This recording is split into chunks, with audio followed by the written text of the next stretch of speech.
بسم اللہ الرحمن الرحیم۔ السلام علیکم۔ کیسے ہیں آپ سب لوگ؟ امید کرتا ہوں آپ سب لوگ خیریت سے ہوں گے۔ آج کا ہمارا ناول جو ہے اس کا نام ہے تو حرف بیان، اور یہ لکھا ہے سمیرہ حمید صاحبہ نے۔ ناول بہت ہی اچھا ہے اور بہت ہی انٹرسٹنگ ہے۔ ناول کو شروع کرنے سے پہلے میری آپ لوگوں سے گزارش ہے کہ میرے چینل کو سبسکرائب کیجئے، اور ہاں، بیل آئیکن کا دبانا ہرگز مت بھولیے گا تاکہ ہر آنے والا نیا ناول آپ لوگوں کو مل سکے۔ تو چلیے ناول کو شروع کرتے ہیں۔ میں اس لمحے کو کبھی نہیں کھوج سکا جس لمحے میں مجھے مشیل سے محبت ہو گئی تھی۔ میں اس کی وجہ بھی نہیں جان سکا جس نے مجھے اس کا گرویدہ بنا دیا تھا۔ کیا اسی لیے محبت کو اندھا، گونگا، بہرا کہا جاتا ہے؟ کیونکہ وہ لمحہ نہ دکھائی دیتا، نہ سنائی، اور نہ ہی اس لمحے کی سزا کے قیدی بننے ہوئے ہم کچھ بھول پاتے ہیں۔ مشیل سے میری پہلی ملاقات یونیورسٹی کے پہلے دن ہوئی تھی۔ میں نے اس سے اپنی کلاس کے بارے میں پوچھا اور اس نے ہاتھ اٹھا کر اشارہ کر دیا کہ وہاں ہے۔ جس طرح اس نے ہاتھ سے اشارہ کیا اور پھر بے اعتنائی سے ٹھک ٹھک کرتی چلی گئی تو مجھے یہ منظر یاد رہ گیا۔ اتنا یاد رہ گیا کہ میں اسے یونیورسٹی میں ڈھونڈنے لگا، اور وہ دوبارہ کہاں مل سکتی ہے؟ اور یہی میری پہلی غلطی تھی، اسے ڈھونڈنا۔ مجھے اس وقت معلوم نہیں تھا کہ میں اپنے تکلیف و کرب کے امکانات کو ڈھونڈ رہا ہوں۔ میں ایک ایسی ہستی کو تلاش کر رہا ہوں جو میرے دل کی بستی کو برباد کر کے چھوڑ دے گی، جو میری محبت کی تذلیل کچھ ایسے انداز میں کرے گی کہ دوبارہ اس محبت کی عزت بحال نہیں ہو سکے گی۔ عزت جو مجھ جیسے عام اور معمولی انسان کو تو مل جاتی ہے، لیکن محبت نہیں ملتی۔ میں ہمیشہ سے ایک برائٹ اسٹوڈنٹ رہا تھا، پھر بھی میں ایک بلو ایوریج ہسبینڈ ہی رہا۔ میں نے بہت سی کتابیں پڑھی تھیں، پھر بھی بات کرنے کے لیے میرے پاس کوئی موضوع نہیں تھا۔ میں دیکھنے میں بہت ہینڈسم تھا، بلکہ گاؤں میں تو خوبصورت مشہور تھا۔ پھر بھی میں ماڈرن اسٹینڈرڈ کے مطابق چارمنگ نہیں تھا۔ ہینڈسم تھا لیکن ہاٹ نہیں۔ مجھے کھانے پینے، اٹھنے بیٹھنے، بات چیت کے سب آداب معلوم تھے۔ پھر بھی میں پینڈو تھا۔ میں عادل، ایک دیہاتی، عام اور معمولی انسان۔ اپنے شہر کے دوستوں سے کتنی ہی بار میں نے یہ سنا تھا کہ پینڈو کتنا بھی پڑھ لکھ جائے وہ رہتا پینڈو ہی ہے۔ اس بات پر میں نے کبھی ان سے کوئی تکرار نہیں کی تھی۔ مجھے لگتا ہے کہ شہر والوں کے نظریات بدلنا مشکل ہوتا ہے۔ شہر کے لوگ ذرا ضدی ہوتے ہیں، ان کے رویوں میں اتنی لچک نہیں ہوتی جتنی ایک دیہاتی کے رویے میں ہوتی ہے۔ میٹرک میں جب میں نے بورڈ میں دوسری پوزیشن لی تو میرے اسکول کے ایک ٹیچر نے کہا کہ پینڈو جب پڑھنے پر آتا ہے تو سب کو پیچھے چھوڑ دیتا ہے۔ دیکھنا یہ عادل کتنا آگے جائے گا لیکن رہے گا پینڈو ہی۔ یہ بات مجھے ہمیشہ یاد رہی کہ میں کتنا ہی آگے چلا جاؤں، رہوں گا پینڈو ہی۔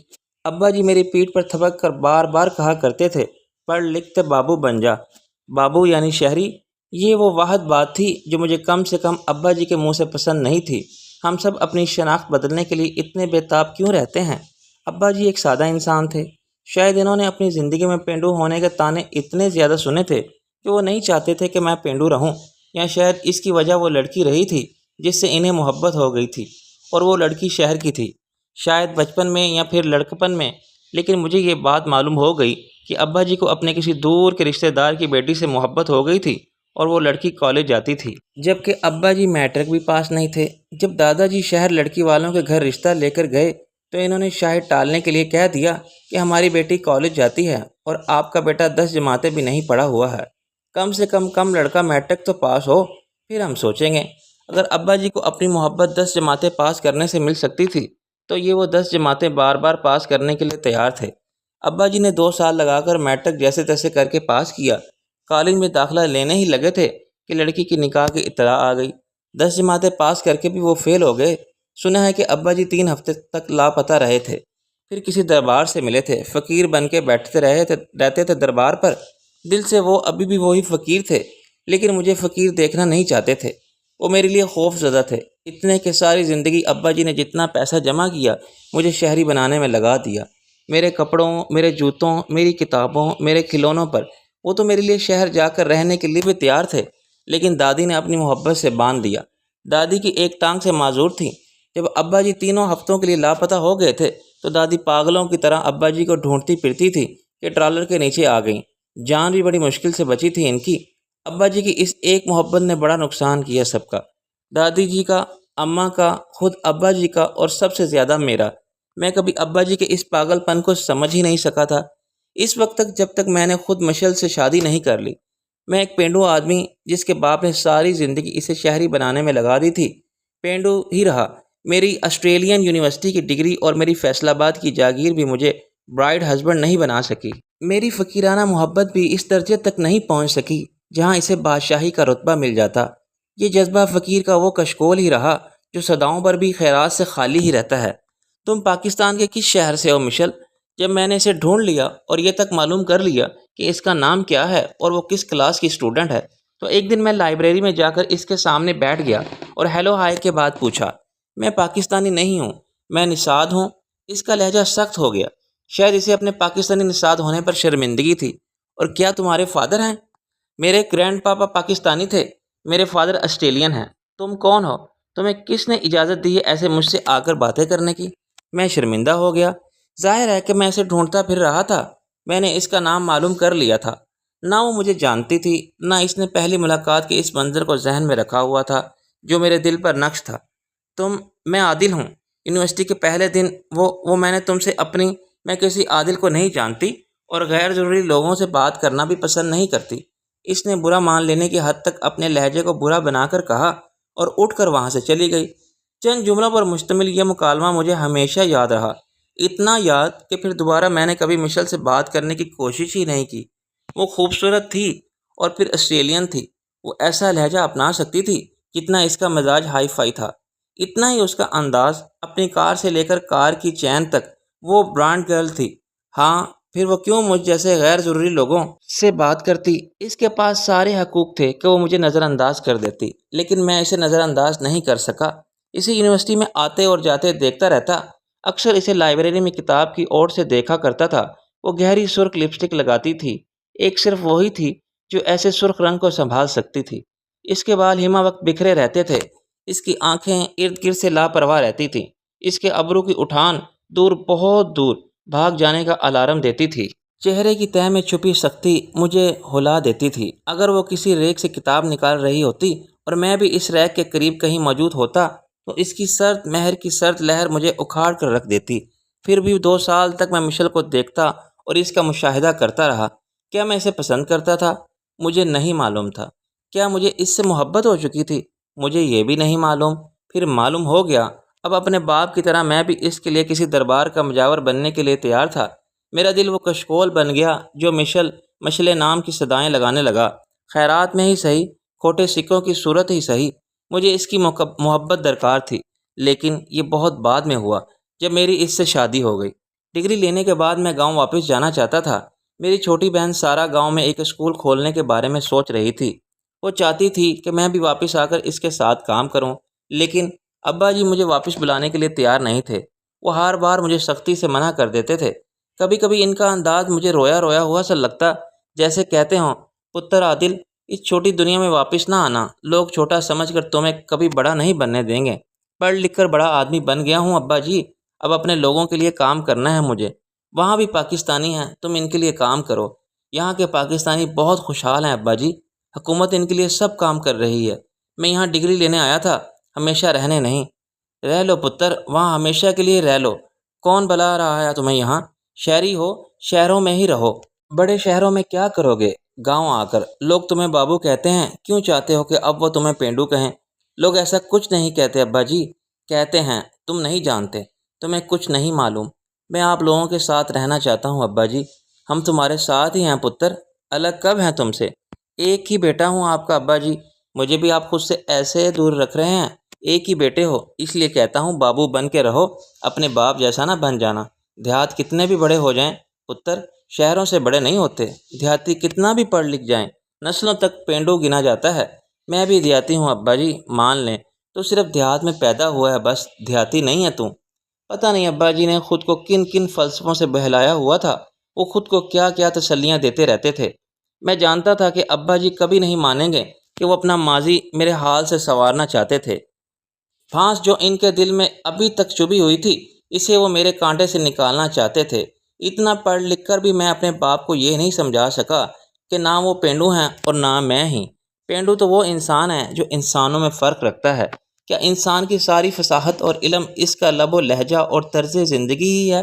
نفیس انسان کے لیے جو پیمانے مرتب ہیں، ان میں کھیتوں میں کام کرنے والوں، زمین پر بیٹھ کر رزق کھانے والوں اور مٹی گارے کی لپاٹی کرنے والوں کے لیے کوئی گنجائش نہیں ہے۔ بہت کوشش کے باوجود میں پاکستان نہیں جا سکا۔ ابا جی یہی چاہتے تھے کہ یا میں یہاں کوئی بزنس کر لوں یا کوئی اچھی سی جاب تو مجھے فوراً مل گئی تھی۔ اگر میں اپنا بزنس سیٹ کرنا چاہتا تو وہ بھی کر سکتا تھا، کیونکہ میں جانتا تھا کہ میں بزنس کا ارادہ کروں گا اور ابا جی سب کچھ بیچ کر میرے ہاتھ میں پیسے پکڑا دیں گے، اور میں یہ نہیں چاہتا تھا کہ اپنی 3 بہنوں کا حصہ بھی خود لے لوں۔ اگر وہ مجھے بزنس کرنا بھی تھا تو خود اپنے بلبوتے پر کرنا تھا۔ میری جاب اچھی تھی، میرے ڈپارٹمنٹ کے ہیڈ پاکستانی نژاد تھے۔ شروع میں وہ مجھے اتنے سخت گیر اور غیر معمولی لا تعلق لگے کہ انہیں دیکھ کر مشل کی یاد آ جاتی۔ ان کی سرد مہری بھی مجھے اکھاڑ کر رکھ دیتی۔ ان کی پروفیشنل مسکراہٹ زخم خورا لگتی۔ اتوار میں تلخی اور ناپسندیدگی کی پرچھائی بھی نظر آتی تھی، لیکن وقت کے ساتھ ساتھ جب ان کی سخت گیری کی پرتیں اترنے لگیں تو میں نے انہیں ایک ہمدرد انسان پایا۔ شاید وہ ان لوگوں میں سے تھے جو ہم سب انسانوں سے خائف تھے۔ وہ ہماری خرابیوں سے اتنے بیزار ہو چکے تھے کہ کسی بھی نئے انسان کو کسی خوبی کے لیے آزمانا نہیں چاہتے تھے۔ ہم دونوں آہستہ آہستہ ایک دوسرے کے قریب آنے لگے، یا یوں کہنا چاہیے کہ وہ مجھے اپنے قریب کرنے لگے۔ ہلکی پھلکی بات چیت، گھنٹوں کی گپ شپ محیط ہو گئی۔ پہلے کافی ساتھ پینے لگے، پھر لنچ بھی کرنے لگے۔ دوبارہ مل کر ہم کرکٹ میچ بھی دیکھ آئے تھے۔ ایک رات جب وہ اچانک میرے فلیٹ میں آ گئے تو ہم نے مل کر تھوڑی سی کوکنگ بھی کی، ساتھ ڈنر کیا۔ پھر اکثر وہ میرے فلیٹ میں آنے لگے۔ یہاں آ کر تو بڑے بڑے لوگ بدل جاتے ہیں عادل، تم ویسے ہی ہو۔ میرے فلیٹ کو اپنا فلیٹ سمجھ کر کاؤچ پر نیم دراز ہوتے ہوئے وہ پوچھ رہے تھے یا مجھے بتا رہے تھے۔ ان کے انداز میں کچھ سمجھ نہیں سکا اور میں ہنس دیا۔ آپ تو ایسے کہہ رہے ہیں جیسے مجھے بہت پہلے سے جانتے ہیں۔ میری عمر میں ماضی تک جانے کی ضرورت نہیں ہوتی، تجربہ سب بتا دیتا ہے۔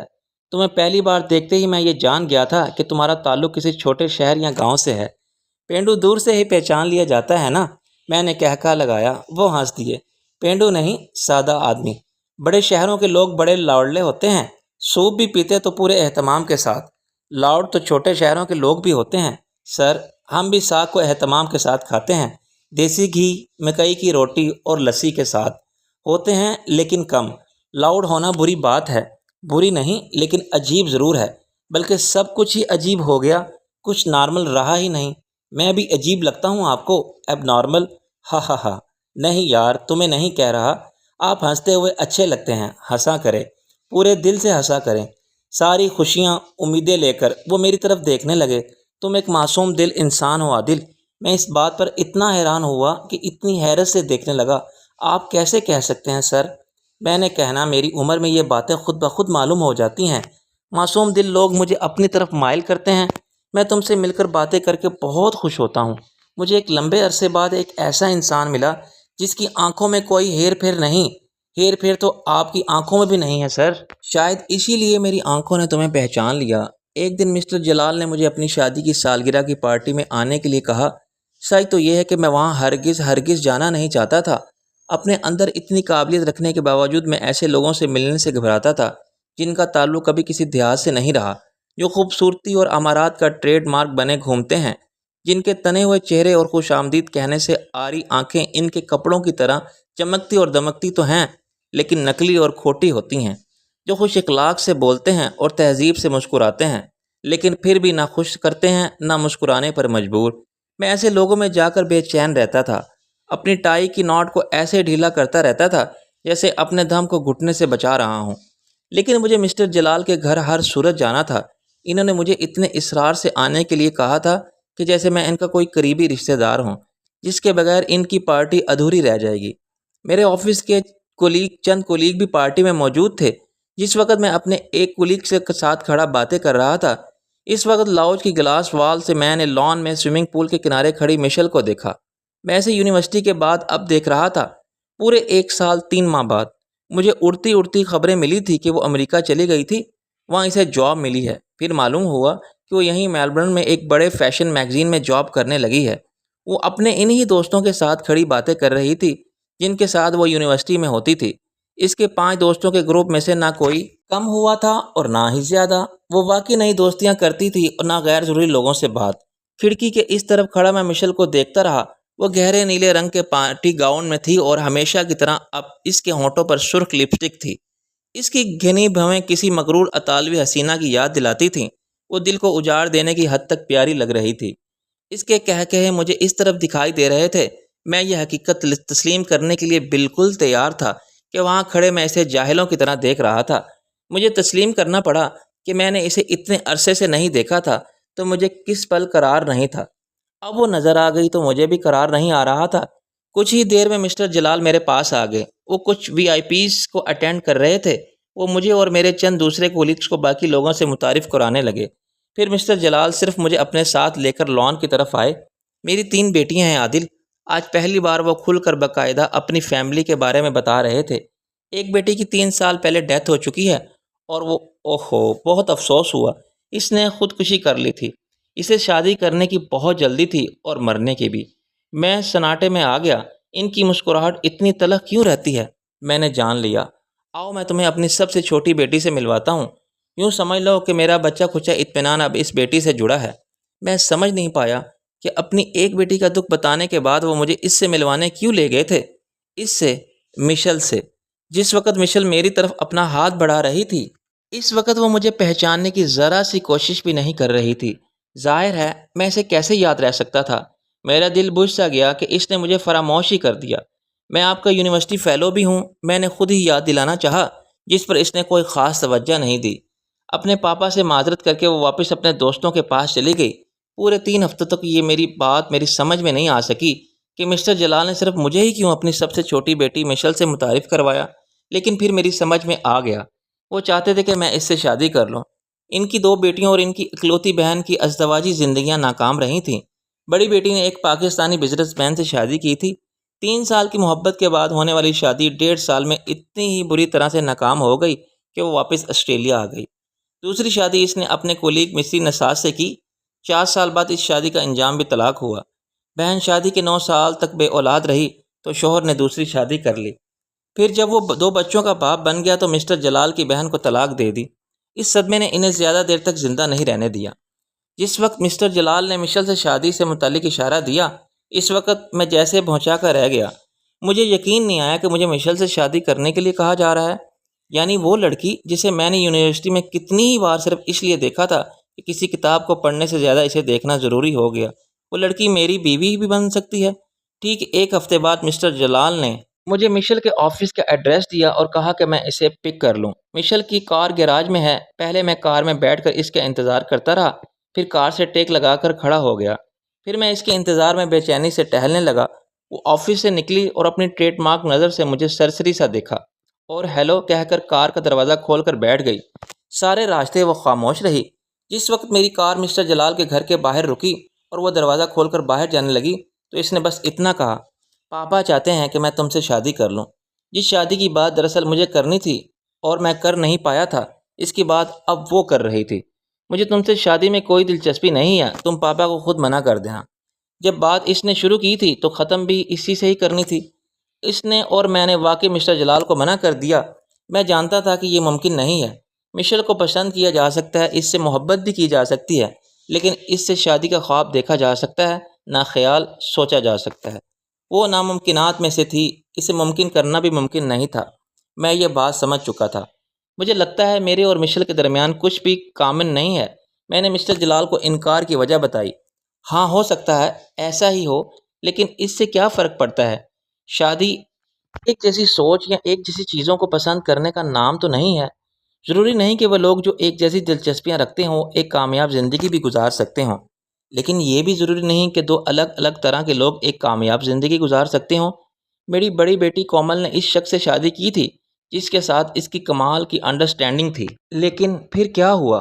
فروا نے جس سے شادی کی تھی اسے وہ اسکول کے وقت سے جانتی تھی، 8 سال سے، اور کیا ہوا؟ شہریار نے چیٹنگ کی۔ فروا نے اس لیے خودکشی نہیں کی تھی کہ شہریار نے چیٹنگ کی، اس نے تو اس لیے جان لے لی کہ وہ شہریار کو 8 سالوں میں بھی پہچان کیوں نہیں سکی تھی۔ اس احساس نے اس کی جان لے لی کہ وہ دھوکہ کھا چکی ہے۔ اور میری بہن، وہ تو اپنے شوہر سے محبت بھی کرتی تھی اور اس کے ہر حکم پر سر بھی جھکاتی تھی، لیکن پھر بھی کیا ہوا؟ یہ سب تو میرے اور مشل کے ساتھ بھی ہو سکتا ہے سر۔ ہو سکتا ہے، ہو تو کچھ بھی سکتا ہے، لیکن تم اچھے انسان ہو عادل کہ تم کچھ بھی برا نہیں ہونے دو گے۔ اتنا ہی اچھا انسان ہوتا تو مشل کو بھی اچھا لگتا سر۔ ہماری بدقسمتی اس وقت عروج پر ہوتی ہے جب ہم اچھے انسانوں کی قدر نہیں کرتے۔ میں مشل کو بدقسمتوں میں نہیں دیکھ سکتا۔ انہوں نے کچھ اس انداز سے کہا کہ میرا دل بھیگ سا گیا۔ ایک انسان اپنی 2 بیٹیوں اور ایک بہن کی بربادی پر اتنا دکھی تھا کہ وہ نہیں چاہتا تھا کہ اب کوئی چوتھا انسان آئے اور اس کی لاڈلی بیٹی کی زندگی برباد کر دے۔ پرانے دکھ حال کو بوجھل بھی کر دیتے ہیں اور خوف زدہ بھی۔ مسٹر جلال بھی خوف زدہ تھے۔ میں خود بھی مشل سے دستبردار ہونے کے لیے تیار نہیں تھا۔ میں اسے شادی کرنا چاہتا تھا کیونکہ میں اس سے محبت کرتا تھا۔ میں اس محبت کو اس کے ساتھ نبھا سکتا تھا۔ یہ ناممکن تھا کہ مجھے اس کے علاوہ کوئی اور پسند آ جاتا۔ یہ بھی ممکن نہیں تھا کہ اب میں اسے بھول جاتا۔ مجھے ساری زندگی پچھتانے کی ضرورت نہیں تھی کہ مشل سے شادی کی بات شروع ہو چکی تھی۔ میں نے ہمت سے کام نہیں لیا اور پیچھے ہٹ گیا۔ اس لیے اس بار میں پھر سے اس کے آفس کے باہر اپنی کار میں موجود تھا۔ پارکنگ میں وہ اپنی کار کی طرف بڑھی تو میں فوراً اس کے پاس آیا۔ مجھے تم سے بات کرنی ہے مشل۔ کار کا دروازہ کھولتے اس کے ہاتھ رک گئے۔ اس کی آنکھیں اتنی تیکھی ہو گئیں کہ اس میں دیکھنا ممکن ہو گیا۔ کیا بات کرنی ہے؟ میں نے جرات سے کام لیا، بہت جرات سے کام لیا۔ میں اس کی آنکھوں میں دیکھا اور کہہ دیا، شادی کی۔ میں تم سے شادی کرنا چاہتا ہوں۔ میں تمہیں پسند کرتا ہوں، بلکہ بہت زیادہ پسند کرتا ہوں۔ چاہ کر بھی محبت کا لفظ استعمال نہیں کر سکا۔ اس کی تیکھی آنکھوں میں تمسخر سمیٹ آیا۔ اس کے ہونٹ ناپسندیدگی سے کہکا لگا دینے کے قریب ہو گئے۔ میں تمہیں اپنا فیصلہ سنا چکی ہوں۔ اس دن تمہارے ساتھ کار میں صرف پاپا کی وجہ سے بیٹھی تھی۔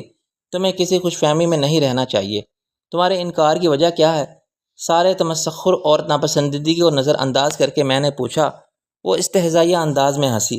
میں تم سے صرف اس لیے شادی کر لوں کہ تم پاپا کو بہت پسند ہو، اور میں تمہیں اتنا ناپسند کیوں ہوں؟ بہتر ہوگا تم پاپا کی باتوں میں نہ آؤ۔ وہ میری 2 بہنوں کے انجام سے خوف زدہ ہو چکے ہیں۔ وہ سمجھتے ہیں کہ میں بھی نفسیاتی مریضہ بن جاؤں گی یا خودکشی کر لوں گی۔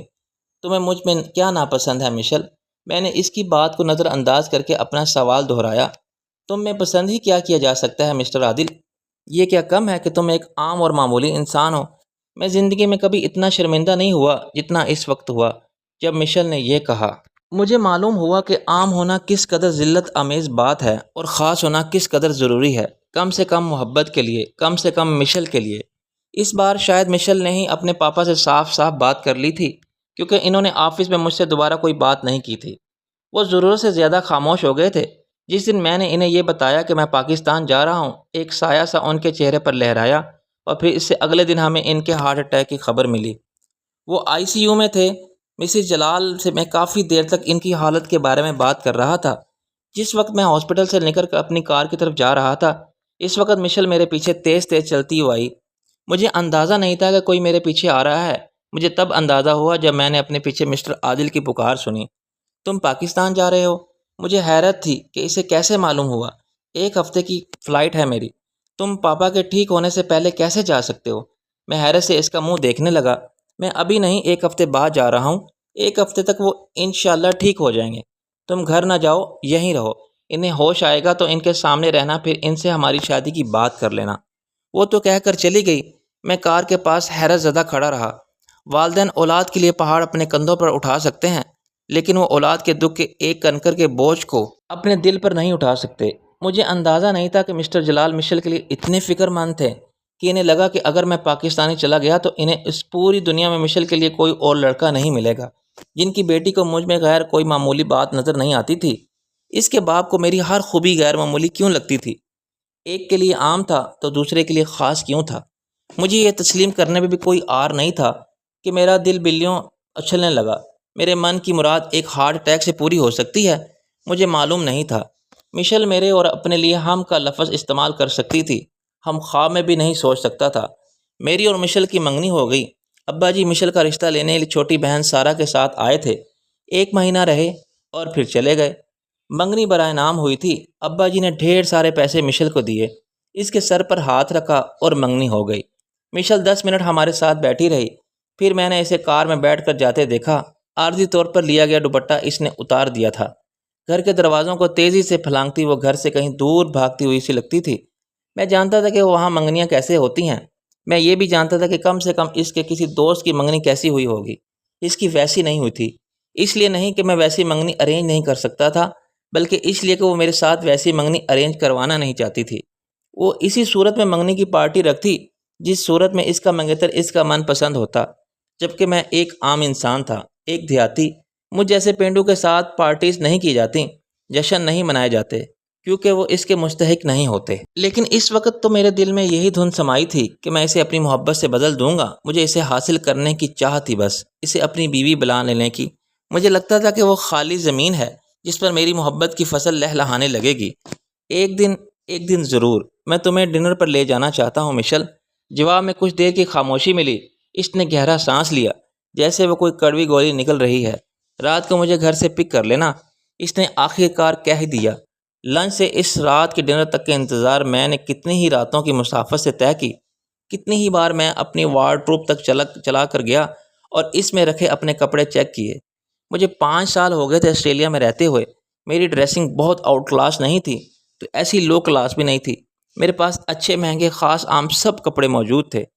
کچھ ڈیزائنر ڈریسز اور جوتے بھی موجود تھے، لیکن پھر بھی مجھے لگا کہ ویکینڈز پر جمپ سوٹ پہن کر سائیکلنگ کرنے والی لڑکی کو ڈنر پر لے جاتے ہوئے مجھے اپنی تیاری پر کچھ تو غور کرنا چاہیے، بلکہ کچھ خاص تیاری کرنی چاہیے۔ پہلی بار جب مشل نے مجھ سے شادی سے انکار کیا تھا تو یہ خیال میرے ذہن میں راسخ ہو چکا تھا کہ وہ مجھے میرے پس منظر کی وجہ سے ناپسند کرتی ہے۔ وہ مجھ جیسے پڑھے لکھے انسان کو ایک ہائی فائی پینڈو سے زیادہ نہیں سمجھتی۔ اس لیے اب میں ایک ہائی فائی پینڈو، ایک ہائی فائی منگیتر بننے کی تیاریاں کرنے لگا تھا۔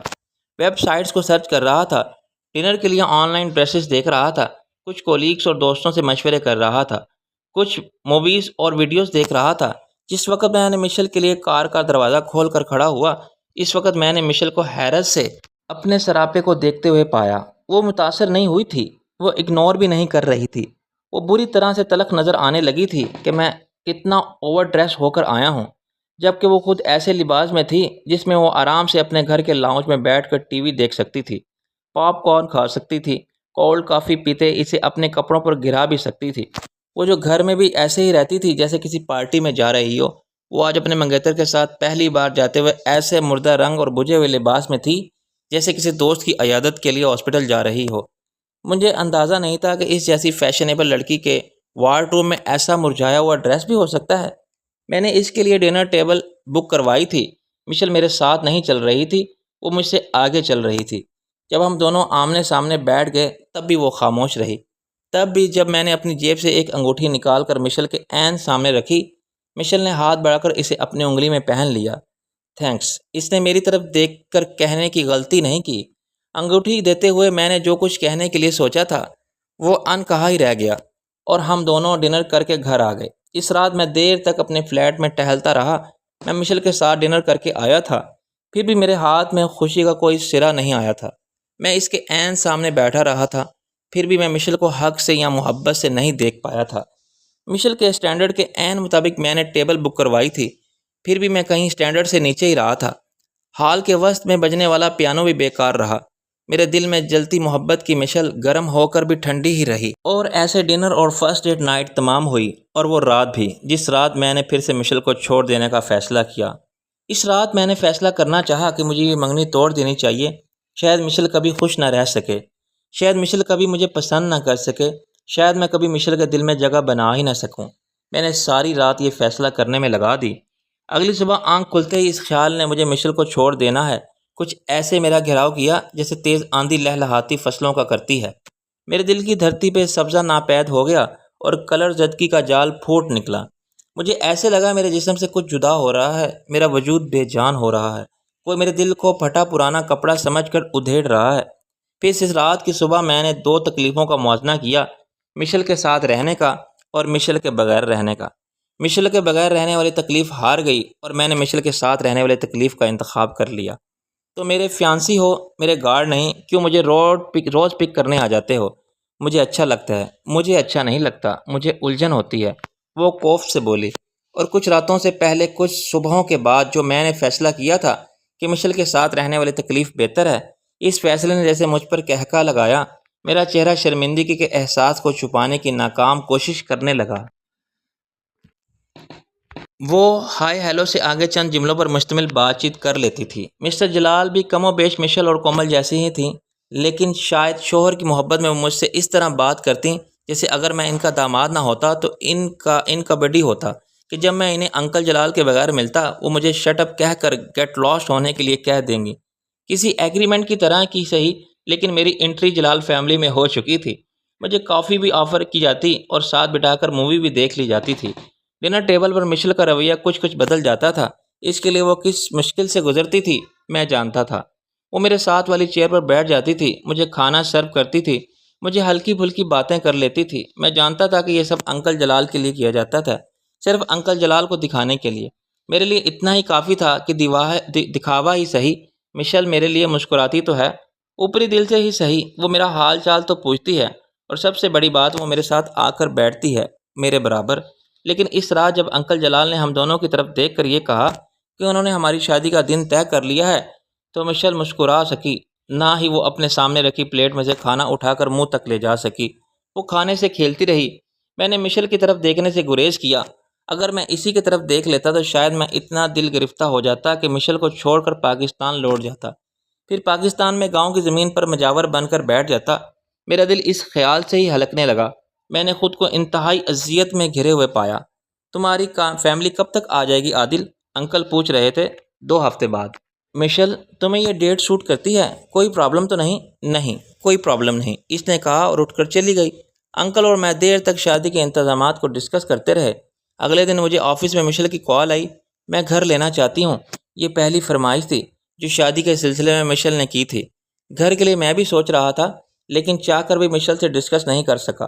بعد ازاں مجھے معلوم ہوا کہ انکل نے مشل سے کہا تھا کہ وہ اپنی پسند سے عادل کے فلیٹ کا انٹیریئر کروائے، اور شاید مشل میرے فلیٹ میں آنا پسند نہیں کرتی تھی، اس لیے اس نے مجھ سے کہا کہ میں اپنا گھر کا انتظام کر لوں۔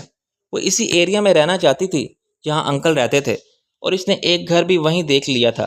پیسہ کبھی میرا مسئلہ نہیں رہا تھا، لیکن میں اتنا بھی امیر نہیں تھا کہ اس ایریا میں اتنا بڑا گھر فوراً خرید لیتا۔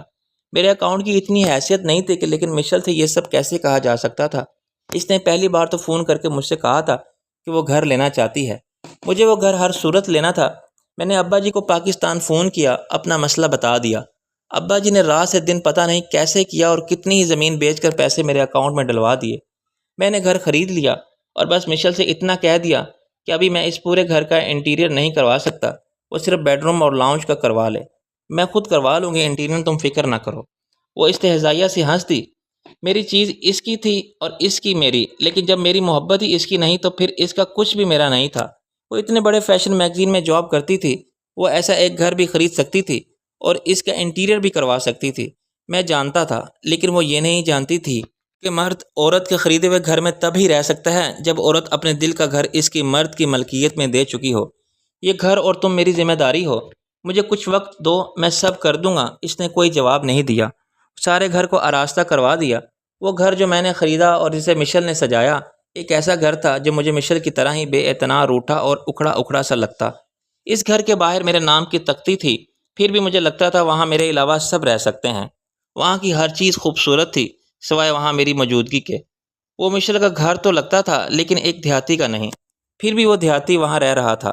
کاش میں تھوڑی سی ہمت سے کام لے سکتا اور مشل کو چھوڑ کر پاکستان آ سکتا۔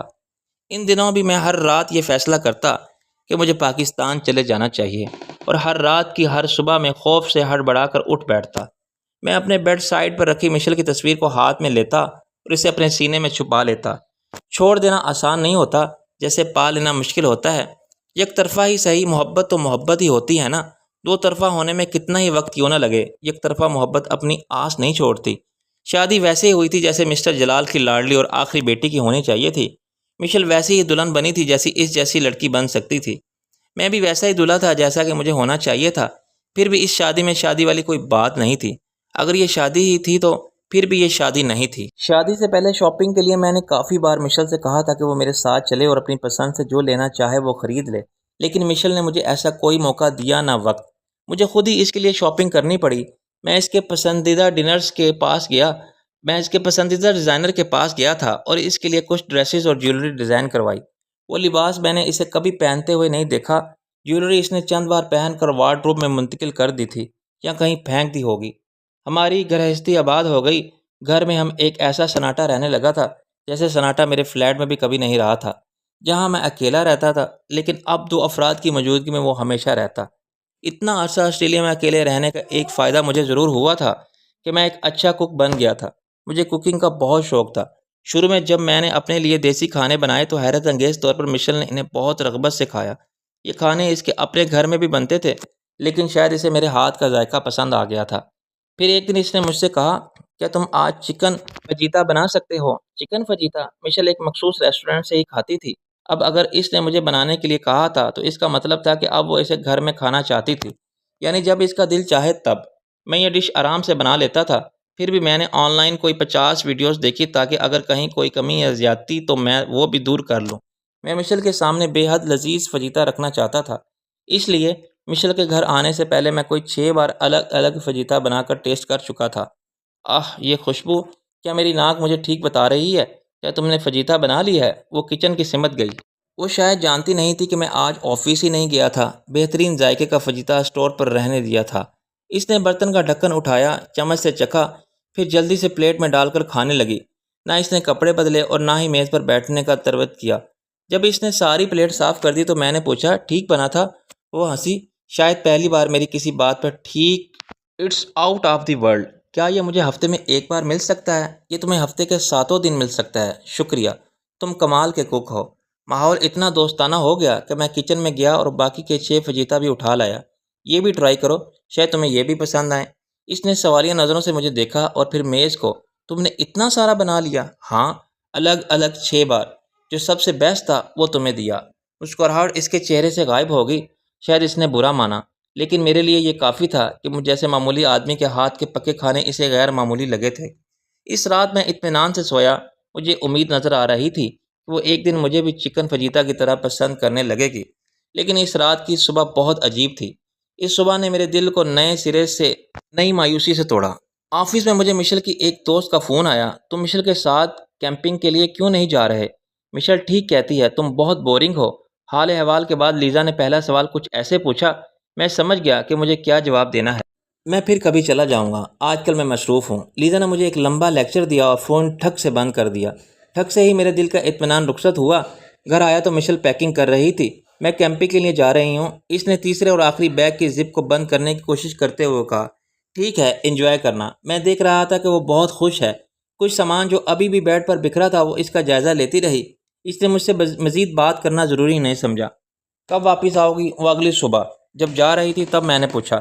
شاید 2 ہفتوں تک۔ ہمارا پلان تھوڑا لمبا ہے، زیادہ دن بھی لگ سکتے ہیں۔ میں تمہیں مس کروں گا، کم سے کم مجھے ایک میسج کر دیا کرنا۔ اس کے دوست باہر گاڑی میں بیٹھے ہارن پر ہارن بجا رہے تھے۔ میں اس کے ساتھ چلنے کی کوشش کرتے ہوئے اس کا بیگ اٹھا کر باہر لا رہا تھا کہ میرے آگے چلتے چلتے وہ تھوڑی دیر کے لیے ٹھٹک سی گئی، لیکن اس نے پلٹ کر میرے سے مڑ کر مجھے نہیں دیکھا۔ وہ پلٹ کر کبھی مجھے نہیں دیکھے گی، میں جان گیا تھا۔ نہ ہی وہ پلٹ کر کبھی میرے پاس آئے گی۔ وہ میرے دل کے جتنی قریب تھی میں اس کے دل سے اتنا ہی دور تھا۔ گھر میں کھانے کے نام پر میں نے برگر اور پیزا کھانا شروع کر دیا۔ کافی پر کافی پینے لگا۔ اس کی موجودگی بھی گھر میں سناٹا ہی رہتا تھا، لیکن اب تو یہ سناٹا میرے اندر رہنے لگا تھا۔ تو میرا یہ فیصلہ ٹھیک تھا کہ اس کے بغیر نہیں رہ سکتا۔ ہاں، یہ فیصلہ ٹھیک تھا۔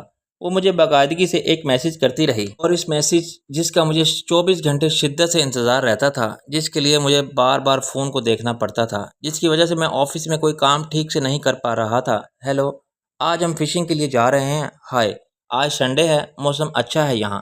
لیزا کے پاؤں میں چوٹ آئی ہے، ہمارا آدھا دن ڈاکٹر کے پاس گزرا۔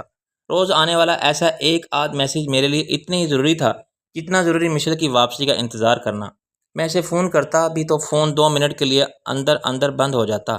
میرے پاس کہنے، پوچھنے، سننے کے لیے بہت وقت تھا، بلکہ سارا ہی وقت تھا، لیکن مشل کے پاس نہیں تھا۔ میں یہ بھی نہیں چاہتا تھا کہ میری بورنگ فون کال اس کا ٹرپ خراب کر دے، اور یہ بھی کہ جب میں اس کے فون پر عادل کالنگ آئے تو اس کا سارا موڈ خراب ہو جائے۔ وہ کوف سے ادھر ادھر دیکھے اور پھر نہ چاہتے ہوئے بھی اسے میری فون کال ریسیو کرنی پڑے، جیسے نہ چاہتے ہوئے بھی وہ میرے ساتھ رہ رہی تھی۔ گھر واپسی پر مجھے زندگی سے اتنی بھرپور لگی کہ مجھے دکھ ہوا کہ میں نے اس سے شادی کر کے اسے مرجھا دیا ہے۔ مجھے اس کی ہر خوشی کے غم میں بدل جانے میں صرف اپنا ہی قصور نظر آیا۔ اگر مجھے اس سے محبت نہ ہو چکی ہوتی تو میں کتنی آسانی سے اسے چھوڑ کر جا چکا ہوتا، اتنی آسانی سے جتنی آسانی سے وہ مجھے چھوڑ جاتی ہے، ہر روز، ہر پل، ہر بار۔ مشل کے آفس میں ہونے والے فنکشن اور دوستوں کی طرف سے دی جانے والی پارٹیز میں ہم دونوں کو بلایا جاتا، لیکن وہاں مشل اکیلی جاتی تھی۔ مجھے یہ پوچھنے کی اور مشل کو یہ بتانے کی ضرورت نہیں تھی کہ مجھے ساتھ لے کر کیوں نہیں جاتی۔ اب مجھے معلوم ہونے لگا تھا کہ میرے کن ذہن باپ نے میٹرک کیسے پاس کر لیا تھا۔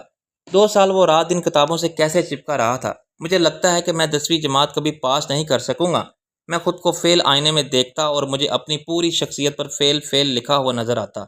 مجھے اس کا یقین تھا کہ ابا جی تو دربار سے واپس گھر آ گئے تھے، لیکن میں کبھی واپس نہیں آ سکوں گا۔ جو لوگ ابا جی نے ادھورا چھوڑا تھا، اسے میں پورا کروں گا۔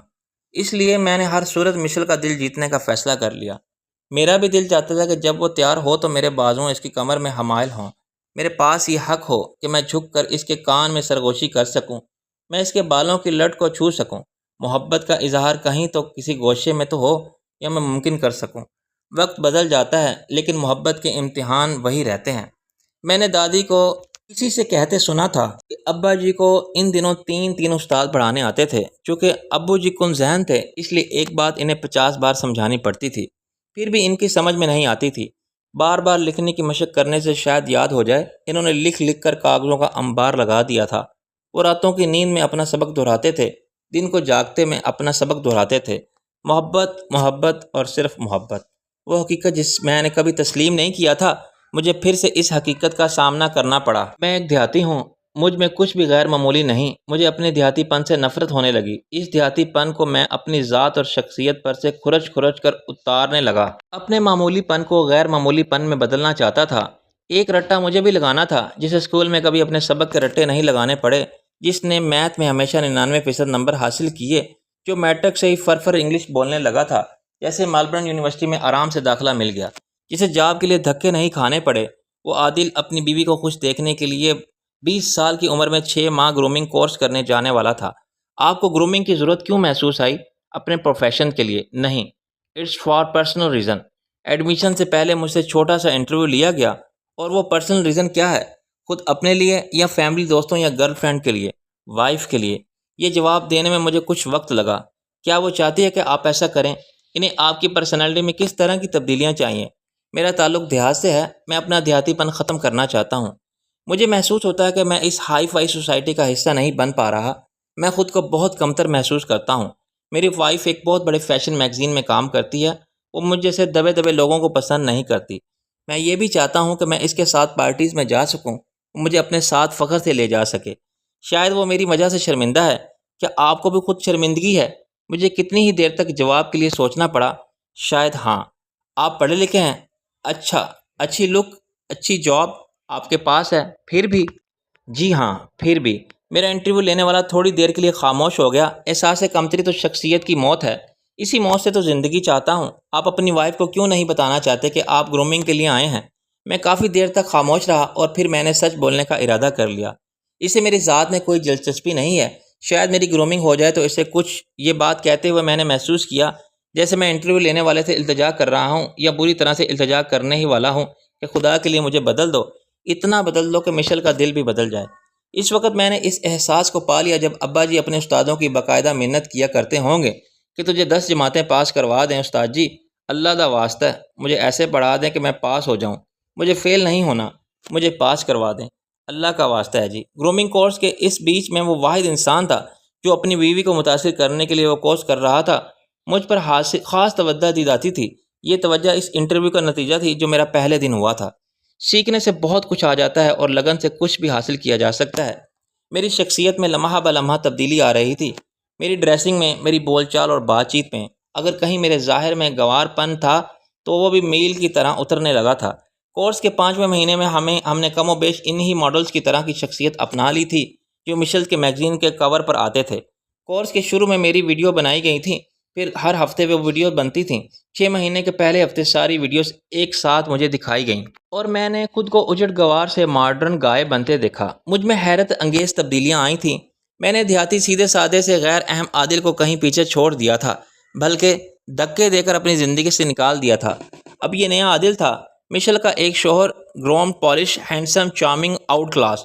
اگلے ہفتے تمہارے آفس میں سالانہ پارٹی ہے نا؟ مشل نے مجھے دیکھا اور صرف سر ہلایا۔ میں بھی چلوں گا تمہارے ساتھ۔ مشل نے کوئی جواب نہیں دیا اور انکار بھی نہیں کیا۔ میں اس کے ساتھ پارٹی میں گیا۔ میں نے اس کے گرد اپنا بازو حمائل کیا۔ اس کے ساتھ چلتے لوگوں سے ملنے میں بالکل نہیں جھجکا۔ میں نے اپنے اندر کی مایوسی اور اپنی شخصیت کی کم مائگی کو اپنے اندر سے نکال کر پھینک دیا تھا۔ میں خوش تھا، بہت خوش تھا، اور خوش ہی رہتا اگر حال میں کپل ڈانس کا آغاز نہ ہو چکا ہوتا۔ مشل اپنی کسی کولیگ کے ساتھ کھڑی باتیں کر رہی تھی۔ میں دور میز پر بیٹھا اسے دیکھ رہا تھا۔ ایک ایک کر کے سب ڈانس کرنے لگے۔ میں نے دیکھا کہ مشل کی طرف اس کے مرد کولیگ بڑھے اور ڈانس کے لیے کہا، لیکن مشل نے انکار کر دیا۔ اس کی کولیگ نے میری طرف اشارہ کیا، پھر حال میں ہونے والے ڈانس کی طرف مشل ہنس کر رہ گئی۔ میں مشل کی اس ہنسی کے معنی جانتا تھا، وہ مجھ پر ہنسی تھی۔ میں 6 ماہ کا گرومنگ کورس مکمل کرنے کے بعد وہاں گیا تھا، اور وہاں جا کر یہ احساس ہوا تھا کہ میں کبھی مکمل نہیں ہو سکتا۔ جب میری اور مشل کی شادی ہوئی تھی تب بھی ایسا ہی ڈانس ہوا تھا۔ مشل نے اپنے پاپا اور اپنے بھانجے کے ساتھ کیا تھا۔ دنیا دکھاوے کے لیے ہم دونوں کے رقص کی کوشش کی تھی، لیکن وہ 1 منٹ سے بھی کم وقت میں روک دی گئی تھی۔ میں اس کے برائڈل گاؤن میں بری طرح سے الجھ رہا تھا اور کچھ ایسا مضحکہ خیز لگ رہا تھا کہ شرمندگی سے مشل کا چہرہ سرخ ہو گیا تھا۔ انکل جلال ہنستے ہوئے میرے پاس آئے اور میرا کندھا تھک کر کہنے لگے، تمہارے بس کی بات نہیں لگتی میری بیٹی کو گرا نہ دینا۔ میں نے زندگی میں کبھی اکیلے ڈانس نہیں کیا تھا، کجا یہ کپل ڈانس بظاہر ایسا لگتا ہے جیسے آپ کو اپنے پارٹنرز کا ہاتھ پکڑنا ہے، تھوڑا بہت موو کرنا ہے، لیکن آپ کا پارٹنر مشل ہو تو پھر اتنا ہی کافی نہیں ہوتا۔ مشل کے سامنے جو آج بھی سرخ لپسٹک کو پورے اہتمام سے سنبھال کر رکھتی ہے اور اپنے سفید گاؤن میں جس کی پشت ناپسندگی کی حد کا عریاں ہے، میں وہ کسی بھی صورت کہیں سے بھی پاکستانی نژاد نہیں لگتی کہ ساتھ کپل ڈانس کیسے آسان ہو سکتا ہے۔ آسان تو یہ بھی نہیں تھا کہ اسے کسی اور کے ساتھ ڈانس کرتے دیکھا جائے، لیکن شاید میرے لیے کچھ آسانیاں زندہ تھی، اور میرے غیرت کے لیے اتنا کافی تھا کہ وہاں اس نے کسی اور کا ہاتھ تھام کر رقص نہیں کیا تھا۔ گھر واپسی پر میں اس کا ہاتھ بھی نہیں پکڑ سکا۔ وہ اتنی تیزی سے جا کر گاڑی میں بیٹھی اور گاڑی میں بیٹھ کراس اس نے کچھ ایسے انداز میں سیٹ کی پشت پر سر ٹکا کر خود کو تھکا سا لیا کہ میرے لیے خاموش رہنے کے علاوہ کوئی چارہ نہیں رہا۔ جس وقت وہ بیڈ روم کی طرف جا رہی تھی اور میں کاؤچ پر بیٹھا تھا، اس وقت اس نے ہائی ہیل کے ساتھ ٹھک ٹھک چلتے ہوئے رک کر مجھے دیکھا، جیسے کہنا چاہتی ہو، دیکھا میں نے تو پہلے ہی کہا تھا تم میں ایسا ہی ہے کیا جو تم سے شادی کی جائے۔ اسے مجھ سے شادی نہیں کرنی تھی اور مجھے اس سے شادی نہیں کرنی چاہیے تھی۔ اسے مجھ سے محبت نہیں تھی، مجھے بھی اس سے محبت کرنا چھوڑ دینی چاہیے تھی۔ اس کی صورت ضروری تھی اور میری ناممکن۔ انکل جلال بہت خوش رہنے لگے تھے۔ وہ پھولے نہیں سماتے تھے کہ ان کی بیٹی اپنے گھر میں کس قدر خوش ہے۔ وہ علاج کے لیے کسی نفسیاتی ڈاکٹر کے پاس جا رہی ہے، نہ اسے سلیپنگ پلز کھا کر اپنی زندگی کو ختم کرنے کی جلدی ہے۔ وہ اکثر ہمارے گھر اچانک آ جاتے اور مجھے کچن میں کچھ کوکنگ کرتے اور مشل کو میز لگاتے دیکھ کر بہت خوش ہوتے۔ یا کبھی میں ٹی وی دیکھ رہا ہوتا اور مشل لاؤنج میں رکھی اپنے رنگ مشین پر دوڑ رہی ہوتی۔ وہ اس طرح کے مناظر دیکھ کر پھولے نہیں سماتے تھے۔ اپنے پاپا کو ایسے خوش دیکھ کر مشل بھی پھولی نہیں سماتی تھی۔ جب وہ گھر آتے مشل کا رویہ ایک دم سے بدل جاتا۔ وہ معمولی سے کچھ زیادہ مجھ سے مخاطب ہونے لگتی، بلکہ وہ بار بار مجھ سے مخاطب ہوتی۔ دیکھے پاپا، آج عادل نے کیا بنایا ہے، یہ ہر بار مجھے حیران کر دیتا ہے۔ مجھے اندازہ نہیں تھا کہ یہ اتنا بہترین کک ثابت ہو سکتا ہے۔ کمال کی کوکنگ کرتا ہے۔ یہ پاپا ہنس دیتے۔ اچھا شوہر ثابت ہو گیا تو کک کیوں نہیں؟ کیسے اچھا شوہر ہوا یہ؟ میں اسے شاپنگ پر نہیں لے جا سکتی، یہ بور ہوتا ہے۔ ہر مرد بور ہوتا ہے مائی ڈیئر، صرف یہی نہیں۔ مشل کو واقعی اپنے پاپا سے بہت پیار تھا، کیونکہ ان کے آنے پر وہ اتنی مکمل اداکاری کرتی تھی کہ مجھے شک ہونے لگتا کہ وہ اداکاری نہیں کر رہی، بلکہ ہمارا تعلق ایسا ہی ہے۔ کاش وہ اداکاری نہ کیا کرتی، کاش اسے دکھاوے کی ضرورت نہ ہوتی، اور کاش وہ اتنی فرما بردارانہ ہوتی کہ اسے مجھے برداشت کرنا پڑتا۔ وہ ان سے محبت نہ کرتی کہ اسے میرے ساتھ بیوی بن کر رہنا پڑتا۔ ہم دونوں میں جیسے کوئی اندیکھا معاہدہ طے تھا۔ وہ جانتی تھی کہ میں خود سے انکل سے کچھ نہیں کہوں گا، اور یہ بھی کہ جس وقت وہ انکل کے سامنے اداکاری کرے گی میں بھی اس کا ساتھ دوں گا۔ مجھے تو اس کا ساتھ ہمیشہ دینا تھا۔ اس کی ناپسندیدگی کے بدلے میں بھی یہ پسندیدگی ہی دینی تھی۔ اسے میرے ہاتھ کے پکے کھانے پسند ہیں۔ اسے اب میری ڈریسنگ پر کوئی اعتراض نہیں ہوتا، اور ایک دن ہو سکتا ہے ایسا بھی ہو کہ میری شخصیت پر اٹھنے والے سب اعتراضات ختم ہو جائیں۔ میں خود کو اتنا بدل دوں کہ مشل کا دل بھی بدل جائے۔ پھر مجھے خود کو پورا بدل دینے میں وقت نہیں لگانا چاہیے۔ اس کی سالگرہ آنے والی ہے اور میں ایک بڑی پارٹی کا ارینج کرنا چاہتا ہوں۔ میں یہ بھی چاہتا ہوں کہ میں اس کے ساتھ رقص کروں، اس لیے مجھے 2 نہیں 4 قدم آگے بڑھنا چاہیے اور رقص سیکھ لینا چاہیے۔ جس وقت میں ڈانس اکیڈمی گیا اس وقت میں نروس بھی تھا اور شرمندہ سا بھی۔ میں نے زندگی میں کبھی نہیں سوچا تھا کہ مجھے یہ سب کرنا ہوگا، نہ مجھے ان چیزوں کا شوق تھا، نہ کبھی ضرورت رہی۔ مجھے لگتا تھا کہ یہ سب صرف فلموں میں ہوتا ہے، جیسے چاند آسمان پر ہے اور وہ زمین پر نہیں آ سکتا، ایسے ہی فلموں کی چیزیں حقیقی زندگی کا حصہ نہیں بن سکتی تھیں۔ تمہیں کپل ڈانس آتا ہے؟ مشل کے ساتھ پہلی بار پارٹی پر جانے کے بعد میں نے اگلے دن اپنے کولیگ سے پوچھا۔ وہ کسے نہیں آتا ہوگا؟ مجھے تو ٹینگو بھی آتا ہے۔ مجھے حیرت ہوئی، کیا یہ سب کو یہ ڈانس کرنا آتا ہے؟ اس نے کندھے اچکائے۔ شاید ویسے میری بیوی کمال کی ڈانسر ہے، کیا خوب رقص کرتی ہے، اور تم؟ میں اس کے مقابلے میں پھوڑ ہوں۔ لیکن میں مینیج کر لیتا ہوں۔ کیسے مینیج کرتے ہو؟ اس نے کہکا لگایا۔ جیسے مجھ جیسے پہوڑ شوہر کر لیتے ہیں۔ میں اسے مجبور کر دیتا ہوں کہ وہ میری آنکھوں میں دیکھے نہ کہ میرے رقص کو۔ مشل کی آنکھوں میں دیکھنا ایسے ہی تھا جیسے کوئی جرم کرنا۔ کیا تم مجھے کپل ڈانس سکھا دو گے؟ بہتر ہے کہ تم کسی انسٹرکٹر سے سیکھ لو، بلکہ اگر تم چھوٹے موٹے ڈانسر بننا چاہتے ہو تو ڈانس اکیڈمی جوائن کر لو۔ میں ہنس دیا۔ وہاں ابا جی زمینوں اور فصلوں میں الجھے ہیں، اماں جی سارا کی شادی کے لیے جہیز بنا رہی ہیں، سارا اپنا سکول چلا رہی ہے، اور یہاں میں رقص سیکھنے کا شوق سوچ رہا ہوں، اس لیے کہ میں مشل کو متاثر کر سکوں، یا اس لیے کہ ایک بار ہی صحیح میں اس کے ساتھ ڈانس کر سکوں، یا صرف اور صرف اس لیے کہ اگر حاصل ہو سکے تو ایسے محبت کو حاصل کر سکوں۔ جن دنوں میں گرومنگ کورس کر رہا تھا میں نے اکثر نوٹ کیا تھا کہ وہ ترچھی نظروں سے مجھے دیکھ لیا کرتی تھی۔ شاید وہ دیکھ رہی تھی کہ میں بدل رہا ہوں۔ وہ نوٹ کر رہی تھی کہ میرے وارڈروب میں تبدیلی آ رہی ہے، میرے بالوں کا ہیئر سٹائل بدل گیا ہے، میں برانڈ شاپنگ کرنے لگا ہوں، بلکہ فضول خرچ لڑکیوں کی طرح میرے پاس بھی اب جوتوں، کپڑوں، پرفیومز اور گھڑیوں کا ڈھیر لگنے لگا ہے۔ پہلے ایسا نہیں تھا۔ دیہات میں رہنے والے ایک دیہاتی کی طرح میرے لیے چند ڈریسز بھی کافی تھے۔ اپنے پوری یونیورسٹی پریڈ میں نے چند بار شاپنگ کی، وہ بھی صرف موسم کی تبدیلی پر۔ میں نے کبھی دوسرے لوگوں کے کپڑوں پر غور نہیں کیا۔ مجھے لگتا تھا کہ اس سے فرق نہیں پڑتا کہ ہم نے کیا پہنا ہوا ہے اور اسے کتنی بار پہنا ہے۔ اگر ہمارا پہنا ہوا صاف ستھرا تو بار بار پہنا جا سکتا ہے۔ اب یہ بات مجھے بے چین رکھتی ہے کہ میں بیکار چیزوں پر لاکھوں روپے لگا رہا ہوں۔ میرا گاؤں جہاں ہر گھر میں بجلی ہوتا ہے لیکن ہر کمرے میں بلب اور پنکھا نہیں، جہاں پانی کے لیے ہاتھ والے نلکے ہیں، جہاں آج بھی بہت سے گھروں میں اتنی غربت ہے کہ لالٹین کی روشنی میں عورتوں کو رات بھر کڑھائی سلائی کر کے اپنا پیٹ بھرنا پڑتا ہے، کتنے ہی بچوں کو میلوں دور چل کر کالج جانا پڑتا ہے۔ ایک ایسے پس منظر سے تعلق رکھنے کے بعد میرا آسٹریلیا جیسے ملک میں ہزاروں ڈالرز کپڑوں پر لگا دینا پاگل پن تھا۔ میں نے یہ پاگل پن صرف مشل کے لیے کیا۔ اگر پیسے سے محبت خریدی جا سکتی ہے تو میں یہ محبت خرید رہا تھا۔ اگر محبت کسی بازار میں بکتی ہے تو میں اس بازار میں خود کو نیلام کر کے اسے پا لینے کے لیے تیار تھا۔ جو سوچنے میں مضحکہ خیز لگتا ہے وہ حقیقت میں اتنا ہی حقیقی لگتا ہے۔ میں حقیقت میں ڈانس اکیڈمی میں موجود تھا کیونکہ چند ہفتے پہلے اپنے ماما پاپا کی شادی کی سالگرہ پر مشل نے اپنے بھانجے کو پاپا کے ساتھ ڈانس کیا تھا۔ ڈانس کرتے وہ بہت خوش تھی، ہنس رہی تھی، کہکے لگا رہی تھی۔ شاید یہی زندگی کا غیر معمولی پن تھا، شاید رقص اسے خوش رکھتا تھا۔ انکل جلال نے میری طرف اشارہ کیا اور ڈانس کے لیے کہا تو مشل نے ہنس کر کہہ دیا، آپ چاہتے ہیں میں بھری محفل میں شرمندہ ہو جاؤں؟ مسکرا کر کہتے ہوئے اس نے اپنے لہجے کی تلخی چھپائی۔ مشل نے گرے کلر کی ساڑی باندھی تھی اور وہ بہت خوبصورت لگ رہی تھی۔ گروپ فوٹو کے دوران جب میں اس کے ساتھ کھڑا ہوا تو بے اختیار اس کی کمر میں اپنا بازو حمائل کر دیا۔ اس نے تیکھی نظروں سے مجھے دیکھا لیکن خاموش رہی۔ میرے ساتھ کھڑی بھی وہ کتنی دور تھی۔ کچھ رشتے تعلق میں بد کر بھی بے تعلق ہی رہتے ہیں۔ آج سے پہلے مجھے معلوم نہیں تھا کہ جتنا فاصلہ ایک میاں بیوی کے درمیان آ سکتا ہے وہ دنیا کے کسی اور رشتے میں نہیں آ سکتا۔ دنیا کا ہر رشتہ کبھی نہ کبھی کہیں نہ کہیں دریا و سمندر کی طرح ایک مقام پر ایک ہی ہو جاتا ہے، لیکن مجھ جیسے میاں بیوی کے تعلق میں قسمت سے ہی دریا سے سمندر دور رہنا لکھا ہوا تھا۔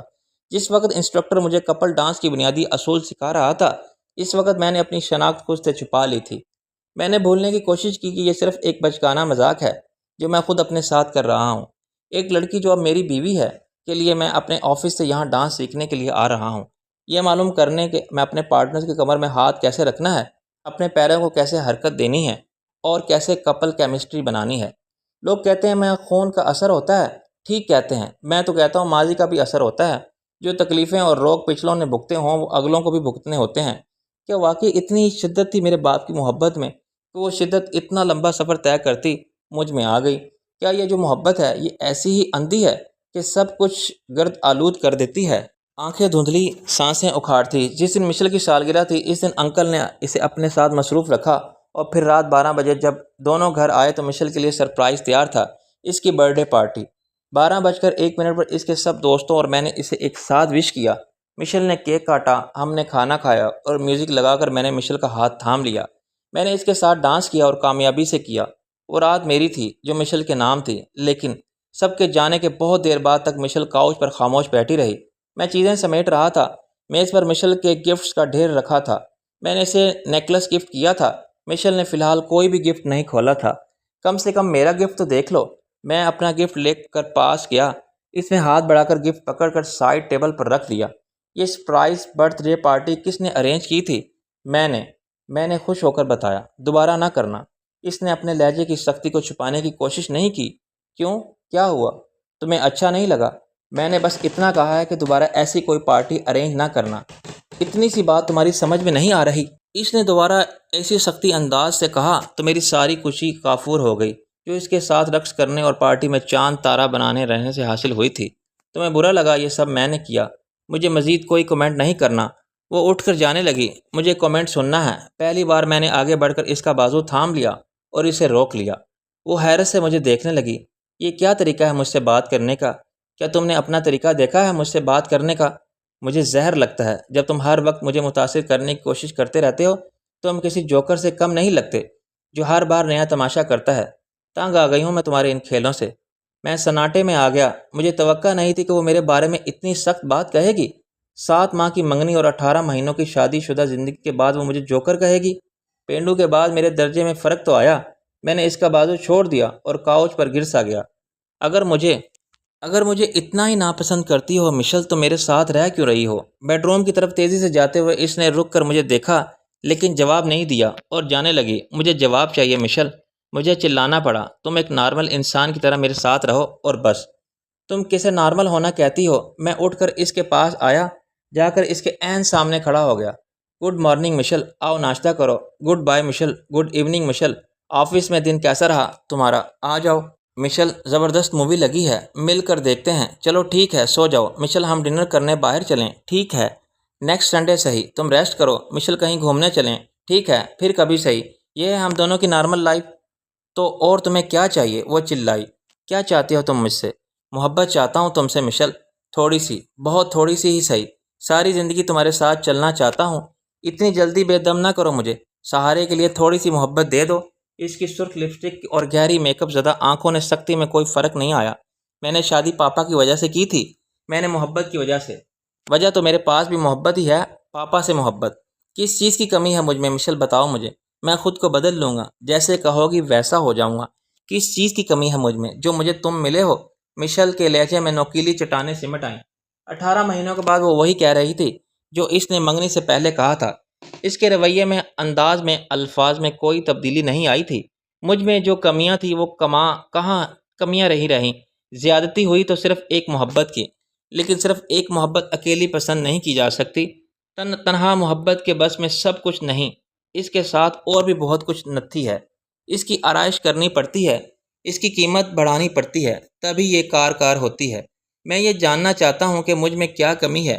میں اچھا فجیتہ بناتا نہیں ہوں مشل، میں اچھا فجیتہ پکانا سیکھ گیا ہوں، ایک شارٹ کوکنگ کورس کیا ہے میں نے، صرف تمہارے لیے۔ میں نے ہزاروں بار خود کو آئینے میں دیکھا ہے، خود پر بے جا تنقید کی۔ تمہارے لیے ہی میں نے خود کو بھی کبھی پسند نہیں کیا۔ نفرت ہے مجھے خود سے جسے تم پسند نہیں کر سکتی۔ میں نے کوشش کی کہ میں تمہارے لیول پر آ سکوں، گرومنگ کی، اپنی رقص بھی سیکھا۔ اس گھر کا جو انٹیریئر تم نے کروایا تھا، اس پیسے کی ادائیگی کے لیے گاؤں میں موجود اپنی کچھ پیاری چیزیں بیچ دی تھیں۔ نہر کے کنارے کی وہ زمین جس کے درختوں کے سائے میں بیٹھ کر میں پڑھا کرتا تھا، شہر کا وہ چھوٹا سا گھر جس میں ہمیں اپنے دوستوں کے ساتھ رہا کرتا تھا۔ جب تم مجھے پیاری ہو گئی تو میں نے اپنی زندگی میں موجود باقی پیاری چیزوں کی اہمیت کو غیر اہم کر دیا۔ کچھ کو بیچ دیا، کچھ کو نکال دیا۔ مجھے پسند تھا سادہ رہنا، پینڈو بن کر رہنا، کبھی کبھی سر میں تیل لگا کر گھومنا، لیکن اپنی بیوی کے لیے جو ایک بہت بڑے فیشن میگزین میں کام کرتی ہے، میں نے بالوں میں وہی سب لگایا جو اس کے میگزین کے میل ماڈلز لگاتے ہیں، وہی کپڑے پہنے جو اس کے ماڈلز پہنتے ہیں، ویسا ہی نظر آنا چاہا جیسے وہ دکھائی دیتے ہیں۔ میں نے اپنی پسند کے رنگوں کو تمہاری پسند کے رنگوں سے بدل دیا۔ میں نے تو خود کو ہی سر سے پاؤں تک بدل دیا۔ میں نے خود کو عادل رہنے ہی نہیں دیا۔ گاؤں میں میری بہن گاؤں کے بچوں کے لیے اسکول بنا چکی ہے، وہاں انہیں مفت تعلیم دے رہی ہے۔ اپنے اسکول کے لیے وہ ایک ایک پیسہ بچاتی، اور میں نے تمہارے لیے اپنی ذات پر ایک ایک روپیہ لگا دیا۔ میں نے خود کو بدل لیا کہ شاید تم بدل جاؤ۔ میرا باپ ایک امیر آدمی ہے، لیکن آج بھی وہ اپنے سارے پیسے اپنی قمیض کے نیچے پہنے شلو کے میں رکھتا ہے۔ میری ماں نے کبھی اس پر اعتراض نہیں کیا کہ تمہارے لیے میں نے اپنے ہر ڈریسز کے لیے مہنگے اور برانڈ والٹ خریدے۔ اگر محبت پیسے سے خریدی جا سکتی ہے، میں نے اپنی ساری جمع پونجی اسے خریدنے میں لگا دی۔ دولت کا کیا ہے، آ جائے گی، اگر چلی بھی گئی تو بھی کیا، لیکن محبت کہاں سے آئے گی؟ چلی گئی تو لوٹے گی کیسے، ملے گی کیسے؟ میں نے اپنے انسٹرکٹر سے کہا کہ میں اپنی بیوی کے لیے رقص سیکھ رہا ہوں۔ اس نے کہا کہ میری بیوی دنیا کی خوش قسمت عورتوں میں سے ایک ہے، اور میری بیوی کہتی ہے کہ وہ بد قسمت ہے جو اسے ملا ہے۔ بد قسمت تو میں ہوں مشل کہ مجھے تم سے محبت ہوئی۔ گاؤں کا رہنے والا عام انسان ایک دیہاتی تمہاری مسکراہٹ کے انتظار میں اپنی ساری مسکراہٹیں گنوا بیٹھا ہے۔ تم ٹھیک کہہ رہی ہو کہ تم میں کیا کمی ہے کہ میں تمہیں ملا۔ واقعی میں تمہاری قسمت خراب تھی جو تمہیں انکل کے پریشر کی وجہ سے مجھ سے شادی کرنی پڑی۔ تم ایک ایسے انسان سے شادی کرنی چاہیے تھی جسے تم اپنے ساتھ ٹریولنگ کے لیے لے جا سکتی، جسے تم خود کہتی کہ وہ تمہیں ڈنر پر لے جائے، جو تمہارے دوستوں کے گروپ کو محفوظ کر سکتا ہو، اور جس کے دیے ہوئے گفٹ کو حاصل کر کے تم خود کو دنیا کا خوش قسمت ترین عورت سمجھتی۔ میری طرف سے تمہیں اجازت ہے کہ تم اپنے لیے یہ انسان ڈھونڈ لو۔ میں اپنے ملک واپس لوٹ جاؤں گا۔ اب مجھے معلوم ہوا کہ میں کس قدر بے وقوف رہا ہوں۔ میرا خیال تھا کہ دو افراد میاں بیوی بن کر ساتھ رہتے ہیں، ایک تعلق میں بنتے ہیں تو وہ خود بھی ایک ہی ہو جاتے ہیں، لیکن ایک دو افراد ہوتے ہیں، مشل اور عادل نہیں۔ ابا جی کہتے ہیں کہ کوئی چیز پالو تو محصول کی ادائیگی اس کی قدر سے کرو۔ تو میں پا لیا تھا تو محصول میں اپنی ساری چاہت دے رہا تھا، لیکن مجھ جیسے انسان کی چاہت کی اتنی ہی حیثیت ہوتی ہے جیسے متروک زنگ آلود سکوں کی، جو راکھ کی قیمت کی ادائیگی میں بھی نہیں دیے جا سکتے۔ اس نے ٹھیک کہا کہ محبت جیسے بھی ہو اسے حاصل کر لینا چاہیے، کچھ لے کر، کچھ دے کر، کچھ کھو کر اور کچھ پا کر۔ میں نے پاپا کی محبت کے لیے بھاری قیمت دی ہے، خود کو دے کر، خود کو مار کر۔ شاید یہ میرا ہی قصور رہا ہے کہ میں نے پاپا سے اس قدر زیادہ محبت کی ہے۔ یہی قصور پاپا کا بھی ہے کہ انہوں نے اپنی بیٹیوں سے بے حد محبت کی ہے۔ پتہ نہیں انہیں عادل میں ایسا کیا پسند آ گیا کہ انہیں لگتا تھا کہ ایک صرف عادل ہی میرا شوہر بن سکتا ہے، اس کے علاوہ مجھے کوئی خوش نہیں رکھ سکے گا۔ وہ بار بار یہی کہتے تھے کہ انسان اچھائی اور برائی کا میزان ہے اور عادل کی اچھائیوں کا میزان جھکا ہے۔ کتنے ہی دن وہ مجھے عادل کے بارے میں گاہے بگاہے بتاتے رہے، پہلے ایک جونیئر کی حیثیت سے، پھر ایک دوست کی حیثیت سے۔ ان کا کہنا ہے کہ وہ اسے ہر طرح سے پرکھ چکے ہیں اور اب یہ ممکن نہیں کہ ان کا تجربہ اور مشاہدہ انہیں دھوکہ دے گا۔ پارٹی میں مجھے اس سے ملوانے کے بعد انہوں نے مجھ سے صاف صاف کہا کہ وہ میرے لیے عادل کا انتخاب کر چکے ہیں۔ پھر وہ اس میں حق میں دلائل دینے لگے جنہیں میں تحمل سے سنتی رہی اور اس تحمل سے انہیں انکار کرتی رہی۔ عادل میں ایسا کچھ نہیں تھا جس کی وجہ سے اس سے شادی کی جاتی، پھر بھی ہمارے درمیان ہر دوسرے دن عادل ڈسکس ہوتا۔ پاپا میرے کسی بھی انکار کی اہمیت نہیں دے رہے تھے، مجبوراً مجھے عادل سے کہہ کر انکار کروانا پڑا۔ تمہیں عادل سے انکار نہیں کروانا چاہیے تھا۔ پاپا بہت ناراض تھے۔ آپ نے مجھے کسی اور لائق چھوڑا ہی نہیں تھا۔ جس اسکیل پر تم عادل کو رکھ کر جانچ رہی ہو وہ مشینوں کے لیے تو کارآمد ہے لیکن انسانوں کے لیے نہیں۔ اس کے بعد وہ کتنے ہی دن مجھ سے خفا رہے۔ میں جانتی تھی وہ یہ سب میرے لیے کر رہے ہیں، میری محبت میں۔ میری بہنوں کے انجام اور پھپھو کی حالت نے انہیں میرے لیے خوف زدہ کر دیا تھا۔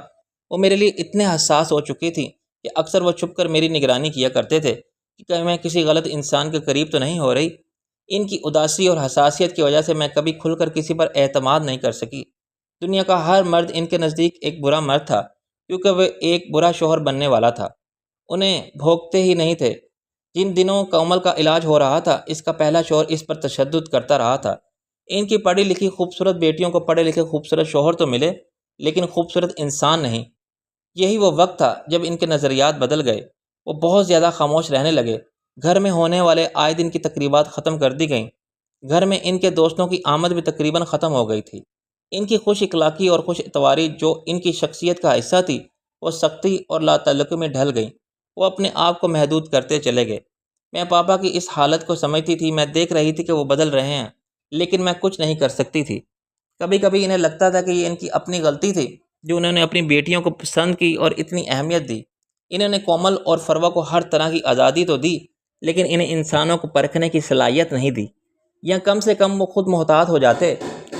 انہیں آج بھی یہ لگتا ہے کہ فروہ نے خودکشی انہی کی وجہ سے کی ہے۔ جس وقت میں نے فراز کے پرپوزل کے بارے میں پاپا کو بتایا اس وقت ان کے رد عمل میں مجھے حیران کر دیا۔ انہوں نے صاف صاف انکار کر دیا۔ میرا دل اس کی طرف مائل نہیں۔ یہ کیا لاجک ہوئی؟ میرا دل کمزور، بہت کمزور ہو گیا ہے مشل، تیز ہوا سے بھی لرزنے لگتا ہے۔ بس فراز مجھے پسند نہیں، تم اسے انکار کر دو۔ میں اسے ہاں کہہ چکی ہوں، میں اسے پسند کرتی ہوں پاپا۔ ایک لڑکا کومل نے بھی پسند کیا تھا اور فروہ نے بھی۔ ضروری نہیں کہ جو آج تمہیں پسند کرتا ہے وہ ہمیشہ پسند کرے گا۔ کیا تم نے اپنی بہنوں کی زندگیوں سے کوئی سبق نہیں سیکھا؟ ان دونوں کی زندگیوں نے آپ کو بہت وہمی بنا دیا ہے۔ وہمی نہیں، محتاط ہو گیا ہوں۔ دوبارہ اپنا دل چھلنی کروا چکا ہوں، اب تو جان سے ہی جاؤں گا۔ آپ کو فراز کے لیے مثبت انداز میں سوچنا ہی ہوگا۔ اسے میرا آخری فیصلہ سمجھ لیں۔ فراز میرا کلاس فیلو بھی تھا اور میرا بیسٹ فرینڈ بھی۔ میری اور فراز کی منگنی 11 ماہ رہی اور پھر شادی کی تیاریاں ہونے لگیں۔ اس دوران اس کی ایک ایکس گرل فرینڈ سامنے آ گئی۔ فراز مجھے اس ایکس گرل فرینڈ کے بارے میں بتا چکا تھا لیکن اس نے یہ نہیں بتایا تھا کہ اس ایکس کے ساتھ اس نے منگنی بھی کی تھی اور نوبت شادی تک بھی آ چکی تھی۔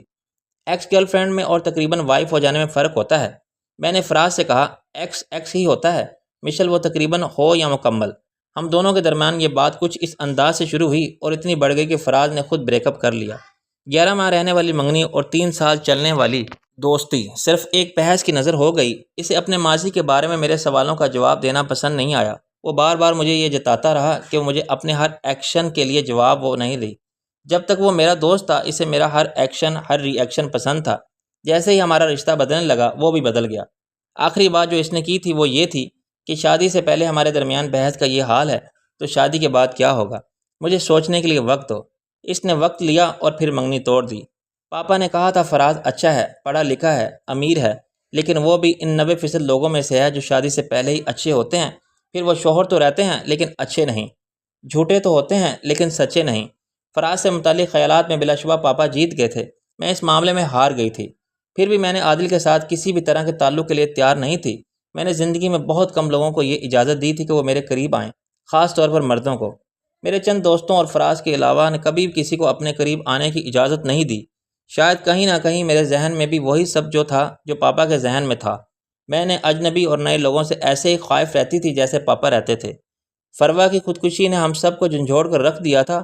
مہینوں ہمارے گھر سے سوگ نہیں نکلا تھا۔ سالوں پاپا نے گہری نیند سو کر نہیں دیکھا تھا۔ ان سب کی وجہ سے فروا کا شوہر تھا۔ پاپا چاہتے تھے کہ میرا شوہر فروا کے شوہر جیسا نہ ہو۔ پاپا کا جو بھی کہنا تھا، اس سب کے باوجود میں عادل کے لیے اپنے دل میں گنجائش پیدا نہیں کر سکی۔ وہ مجھے اچھا نہیں لگتا تھا۔ اس سے محبت دور کی بات تھی، شادی اس سے بھی زیادہ دور کی بات تھی۔ اس میں کوئی ایک بھی خوبی ایسی نہیں تھی جو مجھے اس کی طرف مائل کرتی۔ وہ پڑھا لکھا تھا تو دنیا میں لاکھوں کروڑوں لوگ پڑھے لکھے تھے۔ اس کے پاس اچھی جاب یا اچھا مستقبل تھا تو دنیا میں کروڑوں لوگوں کے پاس عادل سے کہیں زیادہ کامیاب حال اور روشن مستقبل تھا۔ پھر عادل ہی کیوں؟ اور عادل ہی کیوں کہ پاپا نے اس کے جانے کی اتنی ٹینشن لی کہ اپنی جان ہی لے لی۔ انہوں نے آفس سے مجھے پک کیا اور گھر لائے۔ عادل پاکستان جا رہا ہے، سو واٹ پاپا، میں یہ موضوع بند کر چکی ہوں، مزید اس پر بات نہیں کروں گی۔ اس کی فیملی نے اسے شادی کے لیے بلایا ہوگا مشل، یہ اس کا ذاتی معاملہ ہے۔ مشل یہ غلطی نہ کرو، میں کہاں تمہارے لیے اس جیسا ایک اور ڈھونڈتا رہوں گا، مجھے جیسا چاہیے بھی نہیں۔ آپ سمجھ کیوں نہیں رہے؟ تم کیوں نہیں سمجھ رہی؟ مجھ پر اعتماد نہیں ہے تمہیں؟ آپ پر اعتماد ہے لیکن آپ کی پسند میری پسند نہیں بن سکتی۔ میری شادی کا خیال ہی آپ اپنے دل سے نکال دیں، ورنہ کم سے کم عادل سے شادی کا۔ پاپا میرا انکار کبھی ہاں میں نہیں بدلے گا۔ اس شخص کو دیکھتے ہی مجھے گھبراہٹ ہوتی ہے۔ کتنی دبی دبی شخصیت ہے اس کی۔ اس میں اتنی قابلیت ہوگی تو وہ محنت کر کے دنیا کے کسی بھی مقام پر پہنچ جائے، لیکن اس میں اتنی صلاحیت نہیں ہو سکتی کہ وہ میرا لائف پارٹنر بنے۔ لائف پارٹنر میں قابلیت یا صلاحیت نہیں دیکھتے مشل، انسانیت دیکھتے ہیں۔ پھر آپ میرے لیے انسانیت کی خدمت کرنے والا کوئی انسان ڈھونڈ لیتے نا۔ تلخی سے کہہ کر میں کمرے میں آ گئی اور پھر آدمی رات کو مجھے اور ماما کو پاپا کو ایمرجنسی میں لے جانا پڑا۔ فروا کے مرنے پر ان کا نروس بریک ڈاؤن ہو گیا تھا۔ عادل نے شادی پر انکار پر انہیں ہارٹ اٹیک ہو گیا تھا۔ اتنا ہی خاص تھا وہ ان کے لیے جو میرے لیے ایک معمولی سا انسان تھا۔ وہ پاپا کے لیے اتنا غیر معمولی کیوں تھا؟ کیا صرف اس لیے کہ ایک شوہر ہونے کی حیثیت سے وہ مجھے کبھی تنگ کرنے کی جرات نہیں کرے گا؟ کیا پاپا نے عادل کا انتخاب اس کی بزدلی کی بنا پر کیا تھا؟ مجھے عادل سے منگنی کرنی پڑی۔ یہ تھی وہ قیمت جو اپنے باپ کی محبت کے لیے میں نے ادا کی۔ میری سمجھ میں نہیں آتا تھا کہ اس کے ساتھ میں اپنی اور اس کی شادی میں کیا ڈسکس کروں۔ ایسے لگتا تھا جیسے ہماری نہیں، دو الگ الگ لوگوں کی شادی ہے۔ ایک بار وہ مجھے ڈنر پر لے کر گیا تھا، اتنا اوور ڈریسز ہو کر کے اسے دیکھتے ہی مجھے کوفت کا شکار ہو گئی۔ مجھے اسے برداشت کرنا پڑتا تھا، مجھے اسے اگنور کرنا پڑتا تھا۔ اس کے ساتھ موجود ہونا میرے لیے کسی امتحان سے کم نہیں ہوتا تھا۔ اس نے جو انگوٹھی مجھے دی تھی وہ عین میری پسند کے مطابق تھی، ویسی ہی جیسی میں اپنی منگنی پر لینا چاہتی تھی، لیکن ایک صرف اس انگوٹھی کا اس کے ہاتھ سے دیا جانا تھا کہ وہ انگوٹھی مجھے بری لگنے لگی۔ میرے دوستوں کا کہنا تھا کہ وہ ایک سادہ لیکن سوبر انسان ہے۔ شاید ایسا ہی تھا، پھر بھی وہ مجھے پسند نہیں تھا۔ مجھے وہ پسند نہیں آ سکتا تھا۔ شاید میں اس سے نفرت کرتی تھی، اس لیے کہ اس نے پاپا کو بری طرح سے اپنے جال میں پھانس لیا تھا۔ میں جانتی ہوں کہ یہ سوچ غلط ہے، لیکن مجھے ایسا ہی لگا۔ اس نے پاپا کو اپنی خوبیوں سے اتنا متاثر کر لیا کہ وہ اس کے سوا سب کو ناپسند کرنے لگے۔ میرے لیے شادی اتنی ضروری نہیں تھی، یا پھر مجھے شادی کی کوئی جلدی نہیں تھی۔ میں زندگی میں کبھی بھی شادی کر سکتی تھی یا پھر کبھی نہیں بھی کرتی تو بھی میری اپنی لائف پر اس کا کوئی فرق نہیں پڑتا۔ شادی تو پھر ایک جوا ہے جس میں جیت جتنی غیر یقینی ہے اور اتنی ہی یقینی۔ پتہ نہیں ڈیڈی کیوں چاہتے ہیں کہ یہ جوا وہ ہر صورت جیتیں اور مجھے بھی جتوائیں۔ وہ بار بار مجھے ایک اچھے انسان کی، ایک اچھے شوہر کی خوبیوں کے بارے میں بتاتے تھے۔ یہ وہ موضوع تھا جو مجھے سخت ناپسند تھا، اور پاپا کو اتنا ہی پسند تھا، شاید وہ سمجھتے تھے کہ ان کے اس طرح بات کرنے سے میں اپنا ذہن بدل دوں گی، اور میں نے ذہن بدل دیا۔ ان کے بات کرنے سے تو نہیں، لیکن ان کے ہارٹ اٹیک سے۔ ایسی شادی جو عادل جیسے انسان کے ساتھ ہو رہی تھی، اس میں میری دلچسپی کیا ہو سکتی تھی؟ میں نے جتنی بھی دلچسپی دکھائی وہ پاپا کے لیے دکھائی۔ شادی سے کچھ دن پہلے عادل کے گھر کی آرائش سجاوٹ میں نے کروائی تھی۔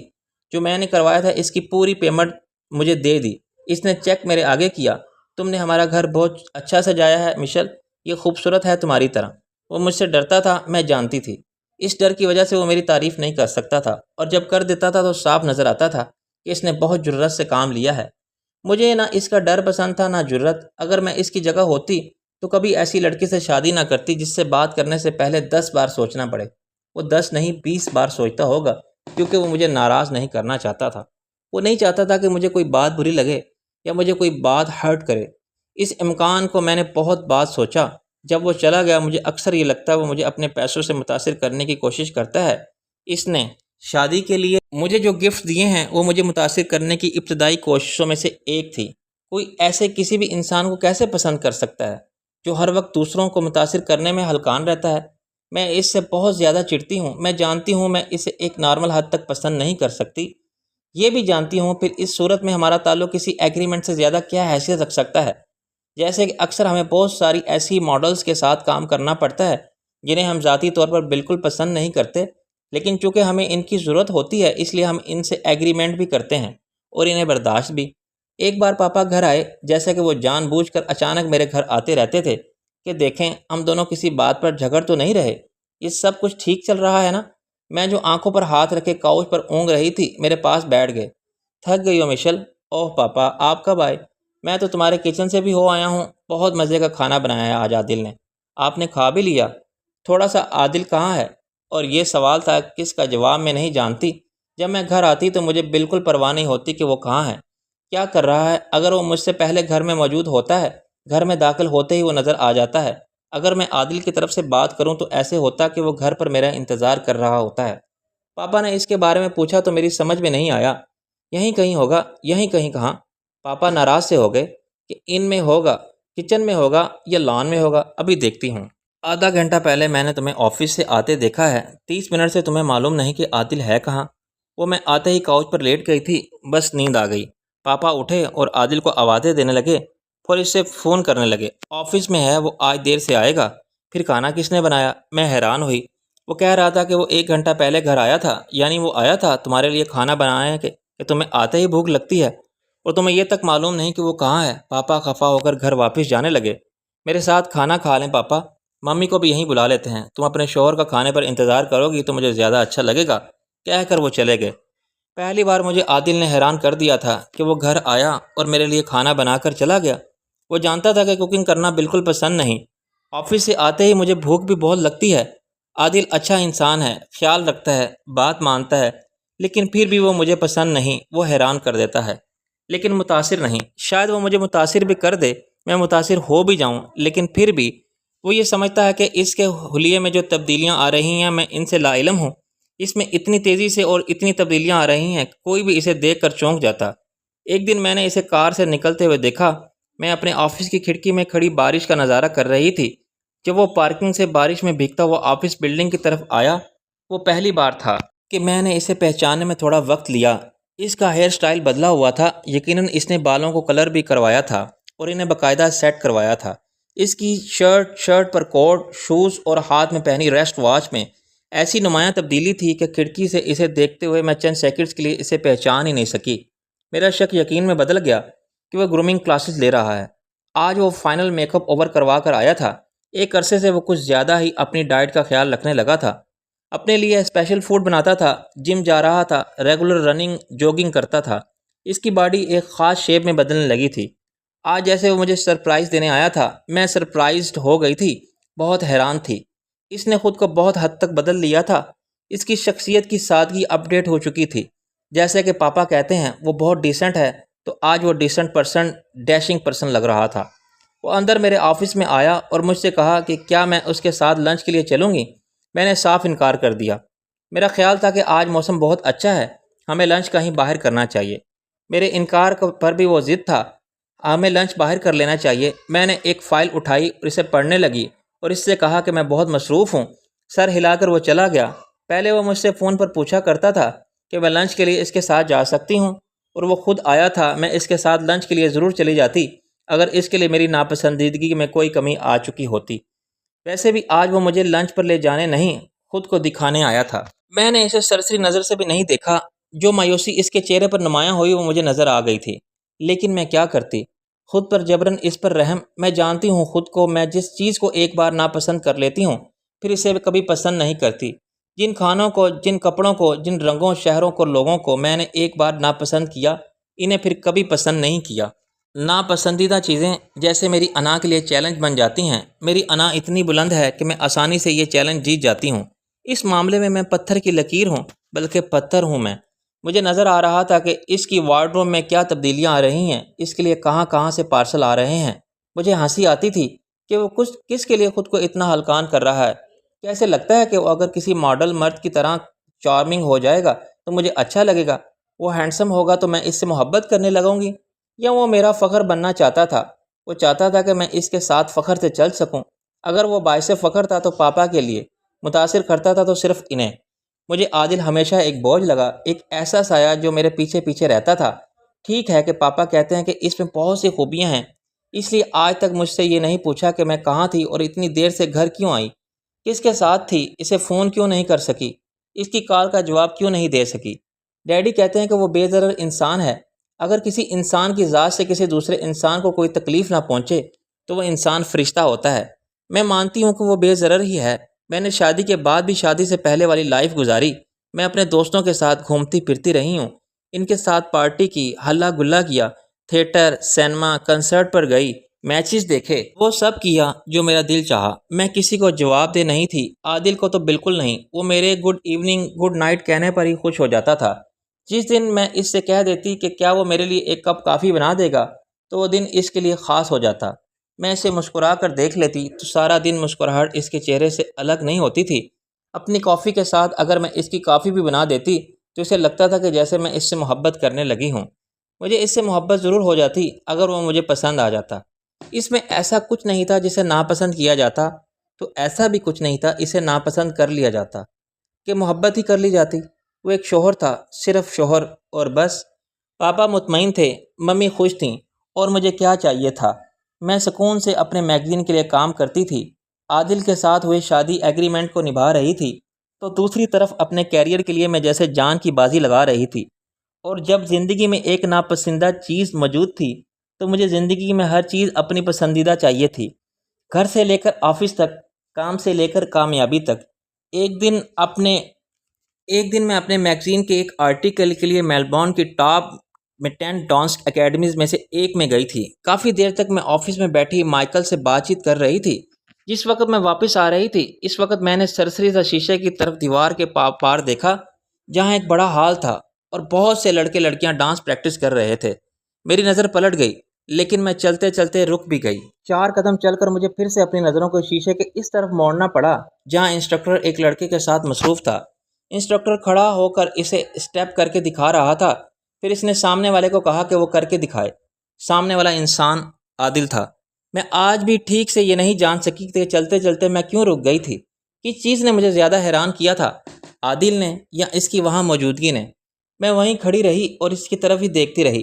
عادل نے انسٹرکٹر کے کندھے پر ہاتھ رکھا اور ایک کمر میں حمائل کیا اور پھر اس نے موومنٹ دی۔ اس کی موومنٹس پالش تھیں، یقیناً وہ کافی وقت سے یہاں آ رہا تھا۔ وہ خوف سے یا حیرانی سے میں کپا کر رہ گئی۔ پہلی بار میں نے اپنے دل کو ایک دم سے سکڑتے محسوس کیا۔ ایک سرگوشی بے اختیار میرے ہونٹوں سے نکلی، عادل تم یہ کیا کر رہے ہو؟ پاپا کہتے ہیں کہ وہ آفس سے وقت پر نکل آتا ہے، پھر وہ کہاں جاتا ہے؟ میں نے کبھی جاننے کی کوشش ہی نہیں کی۔ وہ گھر جاتا ہے، میرے لیے کھانا پکاتا ہے اور پھر یہاں آ جاتا ہے۔ میں تو تقریباً روز ہی آفس سے لیٹ ہو جاتی تھی، بلکہ مجھے تو رات بھی آفس میں گزار دینے پر کوئی اعتراض نہیں ہوتا۔ 2 منٹ تک وہاں کھڑی میں اسے دیکھتی رہی۔ میں نے اپنی پلکیں نہیں جھپک سکی۔ ایک لمحے کے لیے میرا دل چاہا کہ میں ہال کے اندر جاؤں اور اس کا ہاتھ پکڑ کر باہر لے آؤں، لیکن پھر یہ کہ مجھے اس چیز کی فکر نہیں کرنی چاہیے تھی کہ وہ کیا کر رہا ہے اور کیوں۔ اس رات جب وہ گھر آیا تو غیر معمولی طور پر خوش تھا۔ شاید اس کا ڈانس ٹھیک ہو گیا تھا۔ رات گئے تک میں اپنے آرٹیکل پر کام کرنے کی کوشش کرتی رہی، لیکن اس رات مجھ سے کام ہی نہیں ہو سکا۔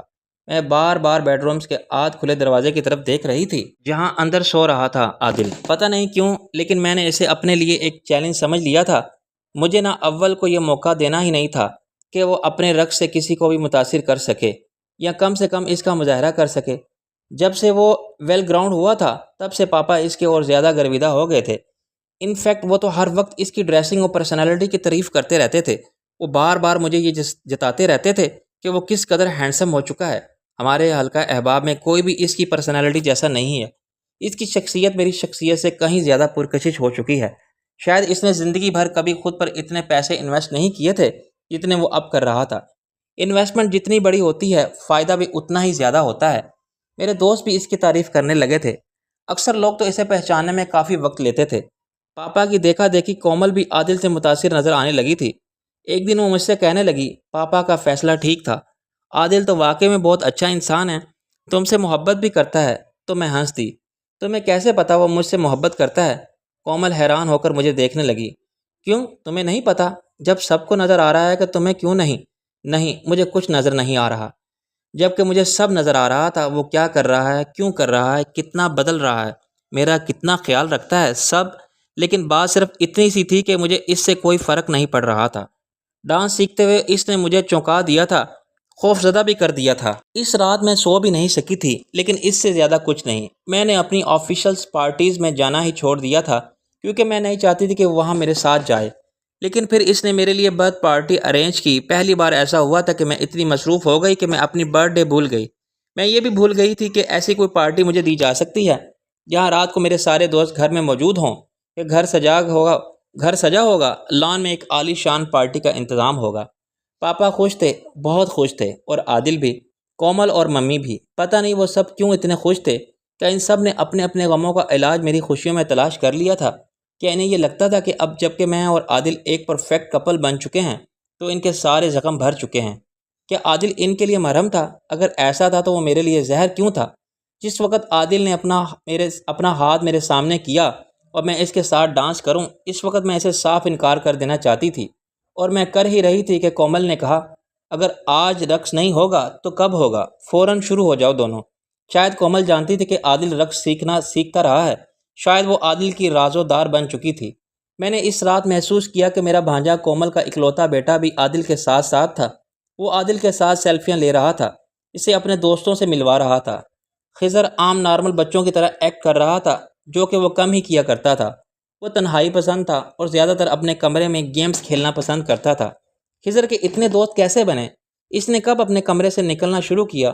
وہ کس طرح عادل سے اتنا فری ہوا، اس کے ہاتھ پکڑ کر اسے اپنے دوستوں سے ملوانے لگا؟ اس رات اس کی جھولی میں اتنے سوال تھے اور میرے لیے حیرت کے اتنے سامان تھے کہ میں تلک سے تلک ہوتی گئی تو عادل میری فیملی میں صرف داخل ہی نہیں ہوا تھا بلکہ وہ ہماری فیملی کا حصہ بھی بن چکا تھا۔ اس شخص نے ہر انسان کو متاثر کرنے میں ایڑی چوٹی کا زور لگا دیا تھا۔ عادل نے میرے کندھے پر ہاتھ رکھا اور میرا ہاتھ تھام لیا۔ مجھے عادل کے ساتھ ڈانس کرنا پڑا۔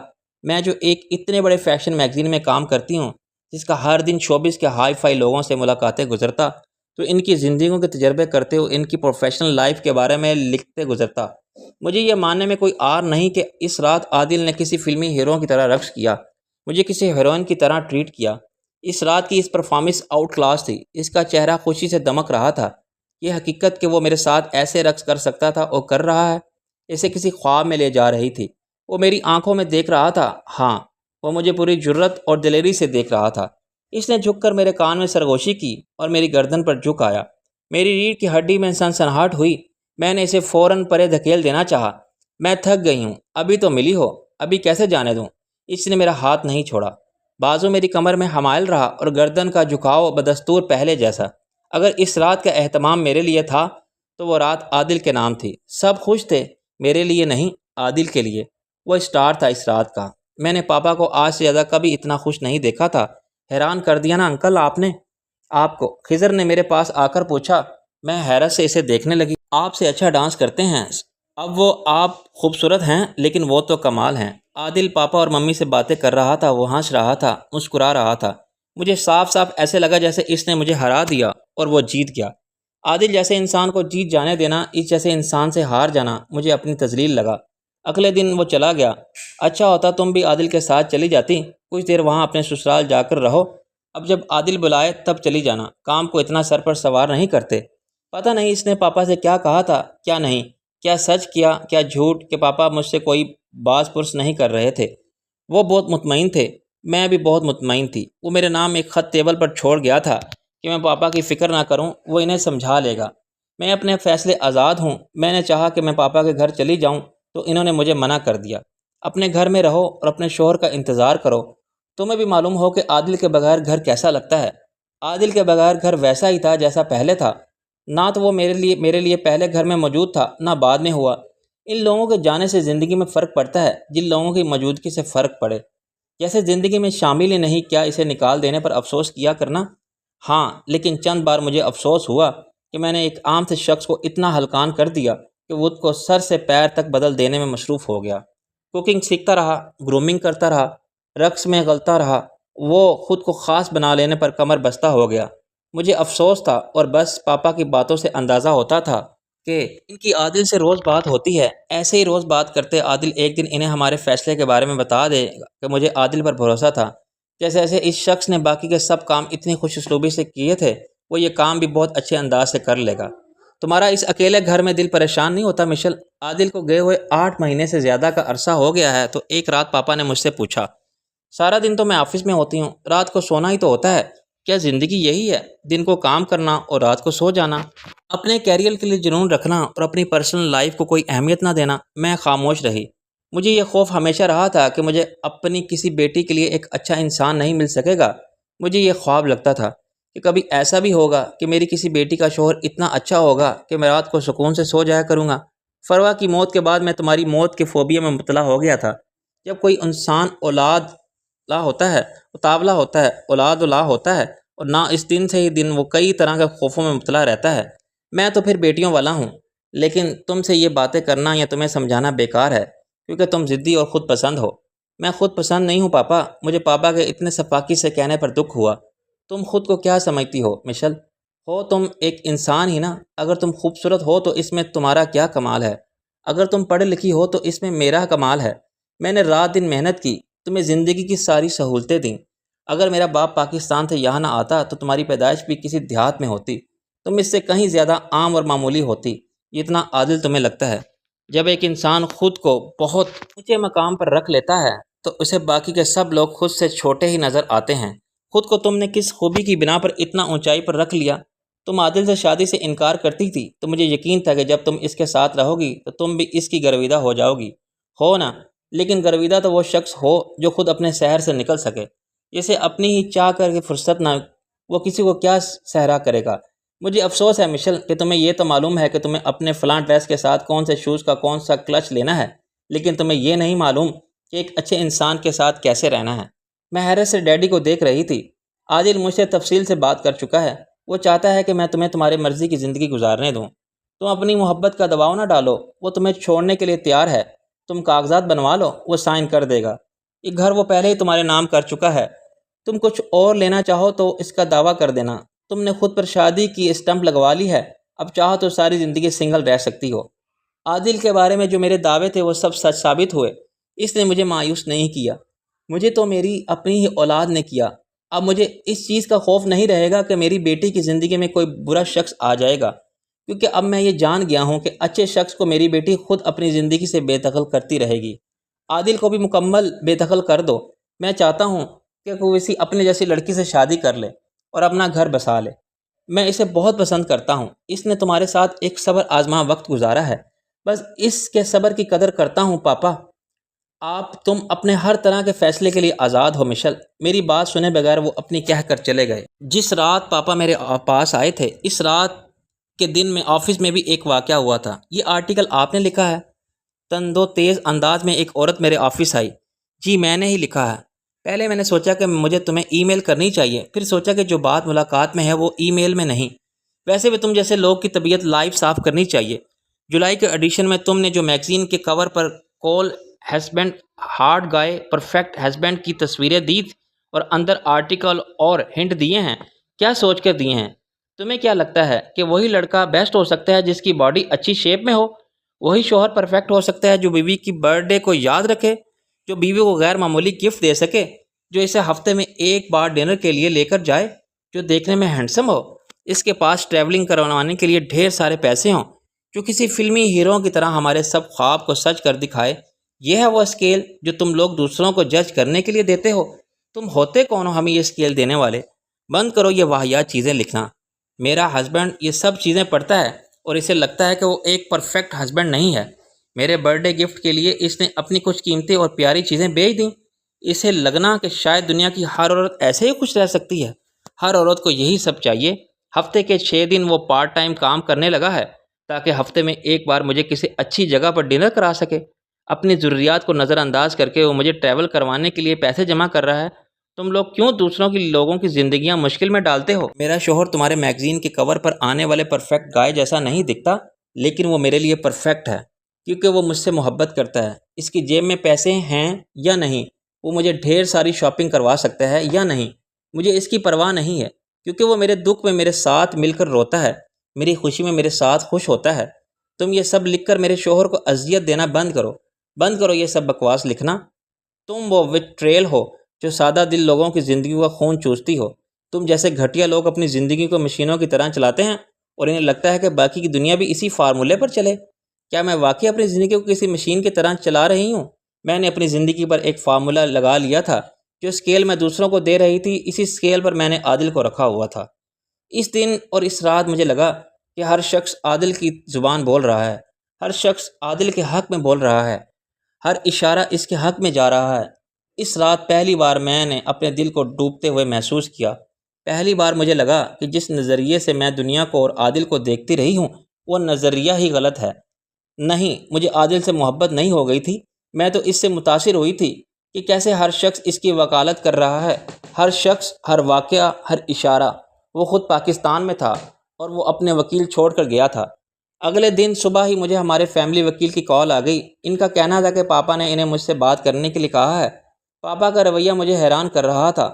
وہ عادل کو اس قدر پسند کرتے تھے کہ وہ چاہتے تھے کہ عادل جلد مجھ جیسی اذیت سے آزاد ہو جائے۔ پاپا کے یہ رویہ مجھے اپنے منہ پر کسی تماچے سے کم نہیں لگا۔ پاپا مجھ سے قطع تعلق کر چکے تھے، وہ نہ گھر آتے تھے نہ میرے گھر جانے پر مجھ سے بات کرتے تھے، لیکن میں نے انہیں عادل سے فون پر لمبی لمبی باتیں کرتے دیکھا تھا۔ آخر اس شخص میں ایسا کیا تھا کہ جنہیں وہ ایک بار پیارا لگتا تھا انہیں وہ برا نہیں لگ رہا تھا؟ اور پھر ایک رات ان دونوں نے ایک ساتھ مجھ پر حملہ کیا۔ ایک نے پسٹل پر مجھ پر تان لی تھی اور ایک نے میرے منہ پر ہاتھ رکھ دیا تھا۔ پھر انہوں نے مجھے ریسٹ واچ، باقی کی جیولری اتارنے کے لیے کہا۔ اس طرح اسٹریٹ کرائم میں واقف تھی۔ میں نے آج تک ہزاروں بار ان اسٹریٹ کرائم کے بارے میں پڑھا تھا، سنا تھا اور ہمیشہ یہی سوچا تھا کہ یہ سب دوسروں کے لیے ساتھ تو ہو سکتا ہے لیکن میرے ساتھ نہیں۔ میرے پاس میری اپنی کار تھی اور میرے اپنے اچھے علاقوں میں آنا جانا تھا۔ میرے گمان میں بھی نہیں تھا کہ کسی پوش علاقے میں بھی میرے ساتھ یہ ہو سکتا ہے۔ کار تک آتے کوئی مجھے بھی پیچھے سے دبوچ سکتا ہے، میرے گھٹنے پر، میرے پیٹ میں اور میرے منہ پر تھپڑ مار سکتا ہے۔ کبھی کہیں میرے ساتھ بھی کچھ برا ہو سکتا ہے، کوئی مجھے بھی بے بس کر سکتا ہے۔ میری ساری قیمتی جیولری اور میرا بیگ ان کے پاس تھا، پھر بھی مجھے وہ گالیاں دے رہے تھے۔ ایک اپنا بدبودار غلیظ منہ میرے منہ کے پاس لا کر چلا رہا تھا۔ میرے اعصاب اتنی بری طرح سے منتشر ہوئے کہ میں کتنی ہی دیر تک وہیں بت بنی کھڑی رہی۔ میں نے خوف زدہ نہیں ہوئی بلکہ میں بے عزت ہوئی تھی۔ میری گردن پر ایک لڑکے کے پنجوں کی سختی اور میرے ہاتھوں، کانوں، انگلیوں کی جیولری اتارنے کی درندگی نے مجھے جھنجھوڑ کر رکھ دیا تھا۔ میں نے پولیس کو کال نہیں کی تھی مگر گھر آ گئی تھی۔ میں نے اپنا منہ بھی صاف نہیں کیا تھا، کپڑے بھی نہیں بدلے تھے۔ تذلیل کے اس احساس کو لیے میں رات بھر خاموش بیٹھی رہی۔ اس ایک تھپڑ کی گونج ساری رات سنتی رہی۔ میلبرن کی نمبر 1 یونیورسٹی سے ڈگری لینے والی لڑکی، ملک کے سب سے بڑے میگزین میں کام کرنے والی مشل جلال، جو لوکل ٹرین میں سفر کرنے کو اپنی توہین سمجھتی تھی، جسے اپنی خوبصورتی ریمپ پر چلنے والی ماڈل سے کہیں زیادہ لگتی ہے۔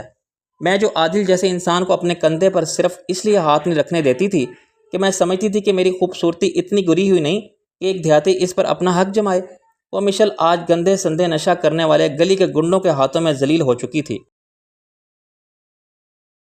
میرا سامان نہیں لوٹ کر لے گئے تھے بلکہ وہ میرا وقار لوٹ کر گئے تھے۔ پہلی بار مجھے احساس ہوا کہ عزت تو کہیں سے بھی کبھی بھی مل سکتی ہے۔ یہ تو عزت ہے جو ہر ایک سے ہر جگہ سے نہیں ملتی۔ اور محبت اور عادل جس کا ہاتھ میں تو آتا لیکن گال تک نہیں آتا۔ پاپا اور میں عادل کو اطلاع دیے بغیر پاکستان اس کے گاؤں گئے تھے۔ عادل گھر پر موجود نہیں تھا، وہ گاؤں میں کوئی ڈسپینسری بنوا رہا تھا۔ وہ ہے نا، گھر کا ایک ملازم مجھے وہاں تک لے گیا تھا۔ ڈسپینسری کی تعمیر سے کچھ فاصلے پر وہ ایک ٹیوب ویل کے پاس بیٹھا کتاب پڑھ رہا تھا۔ جس وقت میں اس کے پاس جا کر کھڑی ہوئی، اس نے سر اٹھا کر ایسے دیکھا جیسے اسے گمان تھا کہ وہ وہاں میں ہی ہوں، لیکن اسے یقین نہیں تھا۔ اس کا گمان سچ بھی ہو سکتا تھا۔ حیرت اس کی آنکھوں میں سمٹ آئی۔ اس حیرت نے اسے خاموش کر دیا۔ وہ اپنی جگہ سے ہل بھی نہیں سکا۔ میں اس کے پاس جا کر بیٹھ گئی۔ وہ اس کی طرح میں نے بھی اپنے پاؤں پانی میں ڈبو لیے۔ وہ ابھی بھی خاموش تھا۔ وہ میری طرف دیکھنے سے بھی کترا رہا تھا۔ شاید اسے یہ لگ رہا تھا کہ میں کوئی خواب ہوں جو اس کے بات کرنے سے ٹوٹ جائے گا۔ اس وقت اس کے ہاتھ، اس گاؤں، اس جگہ بیٹھے مجھے شدت سے یہ احساس ہوا، اس پوری دنیا میں عادل ایک صرف میرے بغیر کتنا اکیلا اور تنہا تھا۔ اس کے سامنے لہلہاتے سہارے کھیت دراصل کس قدر بنجر تھے۔ عادل کی آنکھوں کی ویرانی، اس کے وجود میں نمایاں کرب کے گہرے سائے اسے کس قدر بدصورت بنا چکے تھے۔ ایک صرف میرے لیے وہ شخص میرے لیے خود کو ویران کیے ہوئے تھا۔ ایسا پہلی بار ہوا کہ اسے ایسے دیکھ کر میری آنکھیں نم ہو گئی تھیں۔ میں نے اس کی اذیت کو پورے دل سے محسوس کیا۔ میں نے یہ جان لیا کہ وہ تو صرف مجھ سے محبت کرتا تھا، ایسی محبت جس پر اس کا اپنا کوئی اختیار نہیں تھا۔ میں تم سے محبت نہیں کرتی عادل، لیکن کیا تم اتنا وقت میرے ساتھ رہ سکتے ہو کہ مجھے تم سے محبت ہو جائے؟ زیادہ نہیں، بس اتنا ہی۔ اس نے کتنی ہی دیر تک بے یقینی سے مجھے دیکھا۔ کیا تم نے محبت کا لفظ استعمال کیا مشل؟ ہاں، وہی حرف محبت جو تم سے سیکھا ہے، جو تمہیں سکھا دیا ہے، وہ میں خود بھول گیا ہوں مشل، اس نے کہا اور اپنے ہاتھ کو میرے ہاتھ سے نیچے سے نکال لیا۔ میں نے اسے دیکھا۔ ہاں، وہ ٹھیک کہہ رہا تھا۔ وہ بھول سکتا ہے کائنات میں ایسا کیا ہے جو ہمیشہ ایک ہی جگہ قائم رہتا ہے؟ وہ کیا ہے جس میں تبدیلی وقوع پذیر نہیں؟ محبت اپنے وجود میں کتنی بھی کامل کیوں نہ ہو، کہیں نہ کہیں ڈگمگا ہی جاتی ہے۔ پھر محبت اپنے اندر غیرت بھی رکھتی ہے۔ جب اسے مسلسل ذلیل کیا جائے تو یہ غیرت جاگ اٹھتی ہے۔ میں نے آنے میں دیر کر دی نا عادل؟ واپس لوٹ جاؤں مشل؟